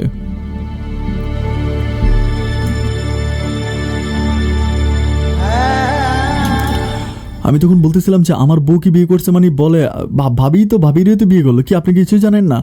আমিও তখন সাথে লাইনটা কেটে দিই। আমি কোনো কথা না বলে আমি দৌড়ে বাড়িতে আসি। বাড়িতে আসার পরে আমি দেখতে পাই যে আমার বউ আমাদের ঘরে। আমি তখন আমার বউয়ের কাছে যাই, যে বলতেছি যে তুমি এখানে তুমি কবে আসছো? তখন আমার আব্বা আইসা পিছন থেকে আমার হাত ধরে টান দিয়ে নেওয়া যায়। টান দিয়ে নিয়ে আব্বা আমার ঘরের ভিতরে ঢুকে আব্বা আমার বলতেছে শোন তোর কিছু কথা বলি, পাগলামি করিস না, আমার কথাগুলো মনোযোগ দিয়ে শোন। আমি বললাম হ্যাঁ বলেন। আব্বা আমার বলতেছে ওই তোর ভাই বিদেশ যাওয়ার সময় ওর বাপের কাছ থেকে 6 লাখ টাকা আনছি, আর তুই যদি ওই মেয়েরে ছাইড়া দেস আরও 3 লাখ টাকা লাগবে। এখন 9 লাখ টাকা দরকার, আমাদের পক্ষে অসম্ভব 9 লাখ টাকা ওই মেয়েরে দিয়া ছাড়াছাড়ি করে তুই ঢাকাতে চলে যাওয়ার পর ওই মেয়ের বাপে মামলা মোকদ্দমা করার জন্য চেষ্টা করছে। আমার কাছে টাকা চাইছে, আমার পক্ষে টাকা ছিল না, এবং আমি তোর ছোটো ভাইকে বলছি। তোর ছোটো ভাইকে বলার পরে তোর ছোটো ভাই তখন আমাকে বলতেছে যে ঠিক আছে সে নাকি তোর বউকে বিয়ে করবে, অ্যান্ড এই কারণে তোর ছোটো ভাইকে আমি তোর বউকে বিয়ে করায় নিয়ে আসতে। আমি বলি যে তাহলে তো সে আমার সাথে তার সম্পর্ক। তখন আমার আব্বা আমার বলতেছে একটা ব্যাপার তুইও জানোস না আমিও জানি না, তোর বউ ওইখানে যাওয়ার পরে, তোর বউ বাড়িতে যাওয়ার পরে যে মাসে গেছে ওর বাপের বাড়িতে, এর 1 মাস পরে তোর বউ কিন্তু তোরে ছাইরা দিছে, তোরে ডিভোর্স করে দিছে। আমি বলি আমার বউ যদি আমার ডিভোর্স করে দেয় তাহলে আমি আমার বউরে 3 লাখ টাকা কেন দিব? ও আমার তো ডিভোর্সে করে দিছে, তাহলে 3 লাখ টাকা কেন দিব? তখন আমার আব্বা আমার বলতেছে যে 6 লাখ টাকা তো আমাদের যৌতুক বাবদ দিছে, উনি আমার কাছ থেকে স্ট্যাম্পও নিছে, আমি স্ট্যাম্পে সিগনেচার করে দুজনের সামনে মোকাবিলা করে আমি টাকাটা আনছি। এটা হচ্ছে এক কথা। আর দ্বিতীয় কথা হচ্ছে ওরা তো নামে মামলা দিবে যে তুই বউর উপর অত্যাচার করিস, অবিচার করিস, তোর বউ তোর উপরে অতিষ্ঠ হয়ে তোকে ডিভোর্স করেছে, এটা নিয়ে তো নামে মামলা করবার। তোর ছোটো ভাই যে তুমি এটাকে বিয়ে করতে চায়, আমি এটা নিয়ে কোনো ঝামেলা না করে তোর ছোটো ভাইকে বিয়ে করে ফেলছি। আমি তখন আমার আব্বারে বলেছি আব্বা ছোটোবেলা থেকে আমি সবসময় দেখতেছি আপনার আমার ছোটো ভাইয়ের প্রতি টান, আমি এত কিছু করলাম পরিবারের জন্য, তারপরেও কোনোদিন আপনারা আমার কথা বুঝলেন না, আপনারা কোনোদিন আমার কথা শুনলেন না। ছোটোবেলা আমি এত কাজ করে আমার ছোটো ভাইটার স্কুলে কলেজে পড়াইলাম, আর কলেজে পড়ানোর পরে সে কী করলো, প্রেম ভালোবাসা করতে গিয়া সে ওইখান থেকে ধরা খেয়ে সে চলে আসলো, কলেজে পড়াশোনা বন্ধ হয়ে গেল, ওকে বিদেশ পাঠাইলেন। আমি বিয়ে করছি, আমার যৌতুকে টাকা দিয়ে আপনার ওই বিদেশ পাঠাইলেন, এবং শেষ পর্যন্ত আপনাকে কৌশলে আমার ঢাকা পাঠাইয়া সেই সুযোগে আমার বউটার আমার ছোটো ভাইয়ের বিয়ে করে নিয়ে আসলেন। আব্বা এটা আপনি আমার সাথে কী করলেন? এটা নিয়ে আব্বার সাথে আমার প্রচুর পরিমাণ ঝগড়া হওয়ার পরে আমি সংসারের কাছ থেকে একরকম আলাদা হয়ে যাই। যেতে যেতে প্রায় আরও 6 থেকে 7 মাসের মতো কাটে। 7 মাসের মতো কাটে। তখন আমার ছোটো ভাই বিয়ে করে আমার ছোটো ভাই তখন আবার মালয়েশিয়াতে চলে যায়। মানে মালয়েশিয়াতে চলে যায়। তখন আমার আমার ভাবির ঘরে, মানে তখন তো আমার ছোটো ভাইয়ের বউ, আমার ছোটো ভাইয়ের বউয়ের ঘরে হচ্ছে সন্তান হয়, একটা ছেলে হয়। আমার ছোটো ভাই যাওয়ার পরে একটা ছেলে হয়। তো ছেলে হওয়ার পরে আমি তখন আর আমার আব্বা আমার জন্য মন খারাপ করতেছে, আমার বলতেছে তুই বিয়ে কর। আমার বিয়ের জন্য প্রচুর প্রেশার দিতেছে, বাট আমি বিয়ে করি না। তো এইভাবে কতদিন যায়। আমি একজন মুসলমান মানুষ, নামাজ পড়ি, গ্রামের মানুষ আমাকে নিয়ে বিভিন্ন রকমের টিটকারি মারে, বিভিন্ন খারাপ খারাপ কথা বলে। এরপরের থেকে কিন্তু আর আমি ঢাকাতে যাই না। ঢাকাতে আমি ওই দোকানপাট সব কিছু ছেড়ে 50,000 টাকা মাইট দিয়ে আমি ঢাকা থেকে চলে আসছি। তখন এলাকাতে সব মানুষ আমাকে বিভিন্নভাবে মানে নোংরা কথা বলতে থাকে যে তোর বউরে তোর ছোটো ভাই বিয়ে করে ফেলছে, মানে তোর মরদ নাই, এরকম করে বিভিন্নভাবে খারাপ খারাপ কথা বলে। তো খারাপ কথা বলার পরে আমি আমার আব্বারে বলি যে আব্বা, আমি যদি আবারও বিয়ে করি তাহলে তো আমার সন্তান নাও হতে পারে, আর আমার সন্তান হবে না, ডাক্তার তো বলেই দিছে। তখন আমার আব্বা আমার বলে যে সন্তান না হোক, আমরা একটা গরিবের মেয়েরে তোকে বিয়ে করাবো। আমি তখন আমার আব্বারে বলি যে আব্বা, একটা গরিবের মেয়েরে তো বিয়ে করতে চাইছিলাম, রুমা তো গরিবের মেয়ে ছিল। আজকে রুমাকে যে ছেলে বিয়ে করছে সে একজন আর্মিতে চাকরি করে, একজন আর্মিতে চাকরি করা ছেলে রুমাকে বিয়ে করছে, অথচ তুমি আমার রুমারে বিয়ে করাইলে না। আমার আব্বা বলে যে ভুলে গেছে বাবা, এখন আর কি করবি বল। এরপর আব্বা আমার জন্য মেয়ে দেখতে থাকে। তারপর আমি ফ্যামিলির সব কথা মাইনে নিলাম, মেয়ে দেখতে থাকে। অ্যান্ড মেয়ে দেখার পরে আমার আব্বা শেষ পর্যন্ত আমাকে একটা গরিবের মেয়েকে বিয়ে করায়। অ্যান্ড বিয়ে করানোর পরে আমি সংসারটা চলতেছিল। তখন সবচেয়ে বড় সমস্যা হচ্ছে আমার ওয়াইফ কিন্তু সংসারের সব কাজ করা লাগতেছে। আমার ছোটো ভাইয়ের বউ সংসারে এক বিন্দু কাজ সে করে না, মানে এখানে মানে একটু কাজ সে করে না, মানে সম্পূর্ণ কাজ আমার বউ করে। মানে আমার বউ আমার ছোটো ভাইয়ের বউয়ের কাপড় চোপড়গুলো পর্যন্ত ধুয়ে দেয়। আমার বউ খুব গরিবের একটা মেয়ে ছিল, তো আমার ছোটো ভাইয়ের বউয়ের কাপড় চোপড় ধুয়ে দেয়। এটা নিয়ে আমি আমার আব্বা আম্মার সাথে ঝগড়া করি। করার পর আমার আব্বা আম্মা আমারে বুঝায় যে তোর ছোটো ভাই কামাই রুজি করে, তোর ছোটো ভাইয়ের কামাই সংসার চলে, তাহলে তোর ছোটো ভাইয়ের বউয়ের কাপড় ধুয়ে দিলে সমস্যা কি। আমার আব্বা আম্মা মানে আমার কোনো কথা শুনতে রাজি নাই। তারা সম্পূর্ণ আমার ছোটো ভাইয়ের কথা, আমার ছোটো ভাই ছাড়া আমার আব্বা আম্মা কিছুই বুঝে না। আমার ছোটো ভাইয়ের বউ, আমার ছোটো ভাইয়ের সন্তান, আমার ছোটো ভাই, এদের ছাড়া আমার আব্বা আম্মা কিছু বুঝে না। যেতে যেতে একটা পর্যায়ে আমি আল্লাহর এসা হুকুম, যেটা কখনো আমি চিন্তাই করতে পারি না, যেহেতু আমাকে ডাক্তার বলেই দিছে যে আমার কখনো সন্তান হবে না। কিন্তু আমার বিয়ে করার প্রায় 6-7 মাস পরেই আমি একটা সুখবর পাই যে আমার বউর ঘরে সন্তান হবে। তো তখন আমি আমার আল্লাহর কাছে অনেক শুকরিয়া আদায় করি। আমার আব্বা আম্মাকে বলি যে তোমরা তো বলছিলা যে আমার সন্তান হবে না, দেখছো এখন আল্লাহ আমার দিকে মুখ ফিরে তাকাইছে। তখন আমার আব্বা আম্মা বলতেছে সন্তান হবে, তো আলহামদুলিল্লাহ ভালো। তো সন্তান হবে, আমার বউর অবস্থাটা খুব উইক ছিল, ও খুব দুর্বল ছিল। তো বাচ্চা হবার কয়েকদিন আগ থেকে ডাক্তার আমাকে বলে দিছে যে ওরে আপনারা হসপিটালে রাখেন, কারণ ওর অবস্থা ততটা ভালো না, কারণ আমার ওয়াইফ কিন্তু একটু কম বয়সী মেয়ে ছিল। তো এটা মানে ডাক্তার বলছে যে আসলে মানে বিয়ের বাচ্চা হওয়ার মতো পারফেক্ট বয়সও কিন্তু তার না। এরপর আমি চিন্তা করতেছি আমি তার নিয়ে কী করলাম, আমি আমাদের এখানে হচ্ছে আমি কুষ্টিয়াতে একটা হসপিটালে তারা ভর্তি করে রাখি, একটা হসপিটালে তাকে মানে বাচ্চা হবার প্রায় 15 দিন আগে। তো 15 দিন আগে ভর্তি করে রাখি। তখন মানে প্রায় বাচ্চা হবার 2 থেকে 3 দিন আগে ওর অবস্থা খুব খারাপ হয়ে যায়, মানে অবস্থা এতটাই খারাপ হয়ে যায় ওর চোখ মুখ মিলতে পারে না। তখন আমি আব্বা আমার কাছে বলি যে আব্বা আম্মা, ওর অবস্থা তো খুব খারাপ, আমার কাছে তো টাকা পয়সা নাই, আমার কিছু টাকা পয়সা দাও। ডাক্তার বলতেছে ওরে কুষ্টিয়া থেকে ঢাকায় নিয়ে যাইতে হবে। আমি বলতেছি ডাক্তার আমারে বলতেছে ওরে কুষ্টিয়া থেকে যদি ঢাকাতে ভালো কোনো হসপিটালে নিয়ে না যাই তাহলে ও তো মারাও যেতে পারে। এটা আমি আমার আব্বা আমাকে খুবভাবে বলি। আমার আব্বা আম্মা বলতেছে যে কোনো সমস্যা নাই, মানে আল্লাহর উপর ভরসা রাখ। আমার মানে ছোটো ভাইয়ের বউ, মানে আমার প্রাক্তন বউয়ের কাছেও কিন্তু তখন প্রচুর টাকা, আমার ছোটো ভাই কিন্তু প্রচুর টাকা দেয়। আমি আমার মানে ছোটো ভাইয়ের বউই তখন বলি, আমি ওনারে বলি যে আমারে কয়টা টাকা দেন, আমার হচ্ছে বউয়ের ঘরে বাচ্চা হবে। তখন আমার সাথে খুব খারাপ ব্যবহার করে, নিজে ইনকাম করে নিতে পারেন না, নিজে ইনকাম করতে পারেন না, অন্যের টাকার প্রতি এত লোভ কেন, মানে অত ভাষা। আমি বলি দেখেন আমার বউটা তো আপনার ঘরের একটা কাজের মেয়ে ছিল, আপনার কাপড় চোপড় ধুয়ে দিত, আপনার বাচ্চারে গোসল করাইতো, আপনার ঘুমাইলে আপনার মাথা টিপা দিত, আপনার পা টিপা দিত। একটা কাজের মেয়ে হিসেবে অন্তত কয়টা টাকা দেন আমার বউটার আমি একটু চিকিৎসা করি। তারা আমার কোনো রকম টাকা পয়সা দেয় না। আমি মানুষের কাছ থেকে ধার দেনা করে প্রায় 70,000 টাকার মতো আমি জোগাড় করি। 70,000 টাকা নিয়ে আমি আমার বউকে ঢাকাতে নিয়ে যাই। ঢাকাতে নিয়ে যাওয়ার পর আমার বউর অবস্থা এতটাই খারাপ হয়ে যায়, প্রায় 2 থেকে আড়াই দিনের ভিতরে আমার মানে সম্পূর্ণ টাকা শেষ হয়ে যায়। মানে ওকে আইসিইউতে নেওয়া হয়, অবস্থা খুবই খারাপ। আমি আমার আব্বা আম্মার কাছে বলি, আমার ভাইয়ের কাছে ফোন করে কান্নাকাটি করে টাকার জন্য আমি কুত্তার মতো প্রত্যেকটা মানুষের ধারে ধারে ঘুরেছি, এবং শেষ পর্যন্ত আমি ঢাকার শহরে মানুষের কাছে ভিক্ষা পর্যন্ত চাইছি যে আমার বউরে বাঁচাতে পারতেছি না, কয়টা টাকা নেন। আমি প্রত্যেকটা মানুষের কাছে গেছি, কেউ আমার একটা টাকা সাহায্য সহযোগিতা করে নাই। এবং শেষ পর্যন্ত দিনটা ছিল শুক্রবারে ফজরের আজানের প্রায় কিছুক্ষণ আগে আমার বউ সন্তান সহ, আমার সন্তান প্রসব করার সময় সন্তান সহ আমার বউ হসপিটালে, ঢাকার একটা হসপিটাল, আমার বউ মারা যায়। আমার বউ যখন মারা যায়, আমার বউটা মারা যাবার পরে আমি তখন ভীষণ ভেঙে পড়ি। আমি আর আমার বউরে আমি আর ইয়েতে আনি না, গ্রামে আনি না, গ্রামে নাই না, ওই মানে আমার শ্বশুর বাড়িতে, আমি সরাসরি আমার শ্বশুর বাড়িতে নিয়ে যাই। আমার এখান থেকে শ্বশুর বাড়িতে নিয়ে যাই, শ্বশুর বাড়িতে নিয়ে গিয়ে আমার বউকে আর আমার বাচ্চাকে আমি আমার শ্বশুর বাড়িতে মাটি দিই। এটা নিয়ে আব্বা আম্মা আমার সাথে প্রচুর পরিমাণ রাগারাগি যে কেন আমি আমার লাশ কেন আমি বাড়িতে আনলাম না, আমি বললাম যে না, আমি আমার বউ যেতে এই বাড়িতে এতই কষ্ট পাইছে এবং মরার সময় এই পরিবার থেকে যাতে তাকে একটা টাকা দেওয়া হয় নাই, আমি আমার সেই বউকে আর এই বাড়িতে আনবো না। সবশেষ আমি আমার বউকে ওইখানে মাটি দিয়ে দিই আমার শ্বশুর বাড়িতে। মাটি দেওয়ার পর আমি বাড়িতে আসি, বাট বাড়িতে আসার পর আমি বিভিন্ন দিকে খেয়াল করে আমি অনেকভাবে মানুষের কাছ থেকে যেটা শুনতেছি, আমাদের বাড়িতে নাকি আমাদের বাড়ির সম্পত্তি নাকি মানে আমার বাড়ির সম্পত্তি নাকি 4 ভাগের 3 ভাগ আমার ছোটো ভাইয়ের নামে আব্বা লিখে দিছে। এবং আমাদের যে ফসলি জমি আছে, কিছু জমি আছে, এই জমি মানে মাঠে যত জমি আছে, মাঠের সব জমি নাকি আমার আব্বা আম্মা আমার ছোটো ভাইয়ের নামে লিখে দিছে। এটা শোনার পর আমার মাথায় আসমানটা ভেঙে পড়ে। আমি মানুষের কাছে এগুলো শুনতে পাওয়ার পর আমি যখন উকিলের কাছে যাই, কাগজপত্র ঘাটাঘাটি করি, দেখতে পাই যে হ্যাঁ ঠিক আমার আব্বা কী করছে, আমার ছোটো ভাইয়ের নামে আমাদের যত জায়গা সম্পত্তি আছে, শুধু ঘরের ভিতরে একটু জায়গা ছাড়া, মানে একটা টঙের ঘর হবে, একটা টঙের ঘর ছাড়া বাকি অবশিষ্ট যত জায়গা সম্পত্তি আছে সব আমার আব্বা আমার ছোটো ভাইয়ের নামে লিখে দিছে। এটা দেখার পর আমি আমার আব্বার এসে জিজ্ঞেস করলাম যে আব্বা, আমি তো আপনার ঘরে জন্ম হয়েছি, ছোটোবেলা থেকে আমার উপর আপনারা এইভাবে অবিশ্বাস করতেছেন, এর শেষ পর্যন্ত আমার সমস্ত জায়গায় সম্পত্তিগুলো আপনারা আমার ছোটো ভাইয়ের নামে লিখে দিলেন। আমার আব্বা আমার বলতেছে সমস্যা নাই, তোর ছোটো ভাইয়ের নামে লিখে দিছি, এটা তোর ছোটো ভাইয়ের শ্বশুর মানে তোর প্রাক্তন শ্বশুরে বলেছিল এখন ওনারা মেয়ে বিয়ে দিবে, কারণ ওভাবে দেখা গেল কি তুই যদি তোর বউকে যদি তুই ওরে ঘর থেকে বের করে দেস বা তুই যদি অত্যাচার করস, এই জন্য উনি তোর কাছ থেকে আমার কাছ থেকে ওনার ছেলেকে দিয়ে মানে আমার ছেলের নামে মানে তোরই তো ভাই ওর নামে আমি জায়গাগুলো লিখে দিছি। আমি বলি তাহলে লিখে দিতা, অর্ধেক কেন লিখে দিলা না, মানে ও তো অর্ধেক পাবে, ও তো মানে 3/2 অংশ তোমরা ওরে লিখে দিলা কেন, আমি কি তোমাদের মেয়ে, আমি তো তোমাদের ছেলে, আমি যেহেতু সম্পদের মালিক ও তো সেম সম্পদের মালিক, তাইলে ওরে তোমরা কেন পুরোটা লিখে দিলা। আমার আব্বা তখন কোনো প্রশ্নের জবাব দেয় না। এক বুক কষ্ট বুকে চাপা দিয়ে আমি সেদিন কাঁদতে কাঁদতে আমার গ্রাম ছেড়ে আমি চলে আসি শুধু ঢাকাতে। আজকে প্রায় 1 বৎসরের মতো ঢাকাতে আছি। ঢাকার একটা দোকানে, একটা সবজি দোকানে চাকরি করি।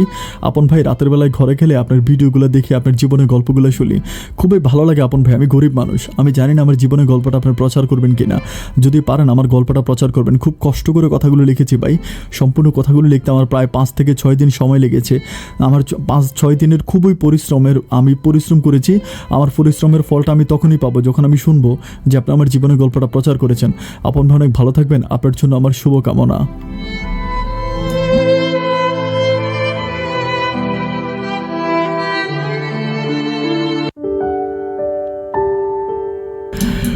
সম্মানিত দর্শক বন্ধুরা, শুরুতেই সবাইকে অনেক বেশি ধন্যবাদ যে এত লম্বা একটা স্টোরি আপনারা আমার সাথে কন্টিনিউ করেছেন। এটা আসলে না বললেই নয়, যে আমি বলতেই হবে যে আপনারা আসলে অনেক ভালো মনের মানুষ, এতক্ষণ পর্যন্ত আমার ভাঙা গলাটাকে সহ্য করেছিলেন।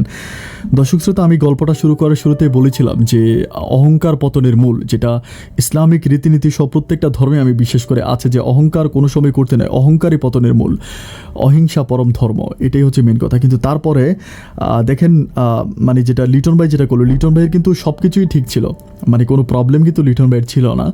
লিটন ভাই তার জীবন একদম শুরু থেকে শেষ পর্যন্ত প্রত্যেকটা জায়গায় সে কিন্তু খুব সেন্সিটিভ ছিল, শুধু একটা জায়গায় সে প্রবলেম করে ফেলছে। সে যখন হচ্ছে রেখাকে বিয়ে করার পরে এইটা সে মশাল দিয়ে বারবার রুমাকে দেখাচ্ছিল, অহংকার করেছে, মানে রুমাকে বোঝাচ্ছিল যে আমি তোমার চেয়েও ভালো কাউকে বিয়ে করেছি, আমি তোমাকে দেখাই দিলাম। রুমাকে দেখাই দিতে গিয়ে সে নিজেই দেখা গেল। রুমার সামনে যখন বারবার রেখাকে নিয়ে যাচ্ছিল, তার বউকে নিয়ে যাচ্ছিল, তার বউ একটা সময় ঠিকই সন্দেহ করে ফেলেছে কেন বারবার এই মেয়েটার সামনে আমাকে নিয়ে যাচ্ছে, এবং সবশেষ তার বউ খোঁজ খবর নিয়ে জানতে বলে যে রেখা মানে রুমার সাথে তার সম্পর্ক আছে। আচ্ছা, আমাদের গ্রামের ভিতরে এই জিনিসটা হয়ে থাকে, কিন্তু ঘটনা যদি হয়ে থাকে এতটুকু, এটাকে মানুষ অতটুকু বানায়, এটা হচ্ছে গ্রামের নিয়ম। আমি দেখেছি, মানে আপনি একটা কাজ করবেন, মানে ক্ষুদ্র একটা ঘটনা আপনি ঘটাইলেন, এটা বিশাল করে মানুষ মানে প্রচার করে ফেলে। তো হয়তো রেখার কাছে কানে কানে এসে বলছে যে মানে তোমার বউ এরকম করে হচ্ছে মানে ইয়ে করছে, তোমার বউ এরকম করে মানে হয়তো এটা তাকে মানে বুঝিয়ে টুঝিয়ে তাকে বলা হয়েছে, তাকে হয়তো বিভিন্নভাবে বোঝানো হয়েছে, এবং সে শেষ পর্যন্ত এটা মানে মেনে গেল যে হ্যাঁ হয়তো তার স্বামীর বিয়ের আগে শারীরিক কোনো সম্পর্ক ছিল রুমার সাথে। এটা জানার পরে কিন্তু তাদের সংসারের ভিতরে সবচেয়ে বড় ঝামেলাটা লাগে। দর্শক বন্ধুরা, তার যে বউটা মারা গেছে ওই বউটার নাম ছিল লিপি, আমি এটা বলতে ভুলে গেছিলাম। তার বউ যেটা মারা গেছে সেটার নাম ছিল লিপি, যাকে সে শেষে বিয়ে করেছিল। তো তো এখন আমি একটা কথাই বলবো যে দর্শক বন্ধুরা, আমি বারবার একটা কথাই আপনাদেরকে বলি যে ক্ষমা করতে শিখেন। একটা জিনিস আমি বারবার বলি, একটা মানুষ অপরাধ করছে তার উপর প্রতিশোধ নিতে যাবেন না, কারণ প্রতিশোধ নিতে গেলে আপনি তার উপর কি প্রতিশোধ নেবেন? আপনি নিজেকে নিজে শেষ করে দিবেন। সাপোজ আমি আজ আপনাকে বলি, খেয়াল করে শোনেন, যে ধরেন আপনি একটা মানুষ আপনার একটা ক্ষতি করেছে, আপনার সাথে প্রতারণা করেছে, করলো সে প্রতারণা। একটা ধরেন আপনার একটা গার্লফ্রেন্ড ছিল, সে আপনার সাথে প্রতারণা করেছে, বা বয়ফ্রেন্ড ছিল আপনাকে ধোকা দিয়েছে, ধোকা দেওয়ার পরে সে অন্য কাউকে বিয়ে করে ফেললো। তখন আপনি কি করবেন? আপনি শুয়ে প্রতিশোধ নেবেন যে সে আমাকে তবু আমি তারে পাইলে এই করবো, তারে পাইলে সেই করবো, তারা খুন করে ফেলবো, তারে মানে বিভিন্ন রকমের মানে আপনি তারে নিয়ে করতেছেন। আপনি শুয়ে আপনার খাটের ভিতরে তারে নিয়ে চিন্তা করে আপনি নিজের উপর নিজে প্রতিশোধ নিচ্ছেন। বাট সেই মানুষটা অন্য কাউকে নিয়ে দিব্যি সুন্দর করে তার মাথাটা অন্য কারো বুকে রেখে সে সুন্দর ঘুমাচ্ছে। তাহলে কেন আপনি তাকে ভেবে নিজেকে কষ্ট দিচ্ছেন? আপনি ভুলে যান। যেদিন ভুলে যাবেন সেদিন সুখে থাকবেন। যেদিন ভুলে যাবেন যেদিন ক্ষমা করবেন সেদিন ভালো থাকবেন। আমার এই কথাটা স্পষ্ট মনে রাখবেন দর্শক বন্ধুরা। শুধু যদি ক্ষমা করতে পারেন আর ভুলে যেতে পারেন, আপনার জীবনে কোনো কষ্ট থাকবে না। অতীত যত সহজে ভোলা যায়, ভবিষ্যৎ তত সুন্দর হয়, বর্তমান তত মধুর হয়। দর্শক বন্ধুরা, সবাই অনেক ভালো থাকবেন, সুস্থ থাকবেন, এই শুভকামনায় আজকের মতো আমি আপন এখানেই বিদায় নিচ্ছি। অন্য কোনো দিন অন্য কারো জীবনের গল্প নিয়ে, জীবনের গল্প এই অনুষ্ঠানে আপন আবারও হাজির হয়ে যাবে। সে পর্যন্ত সবাই ভালো থাকবেন আর সুস্থ থাকবেন, এই শুভকামনা আজকের মধ্যে এখানেই বিদায়। Tata bye.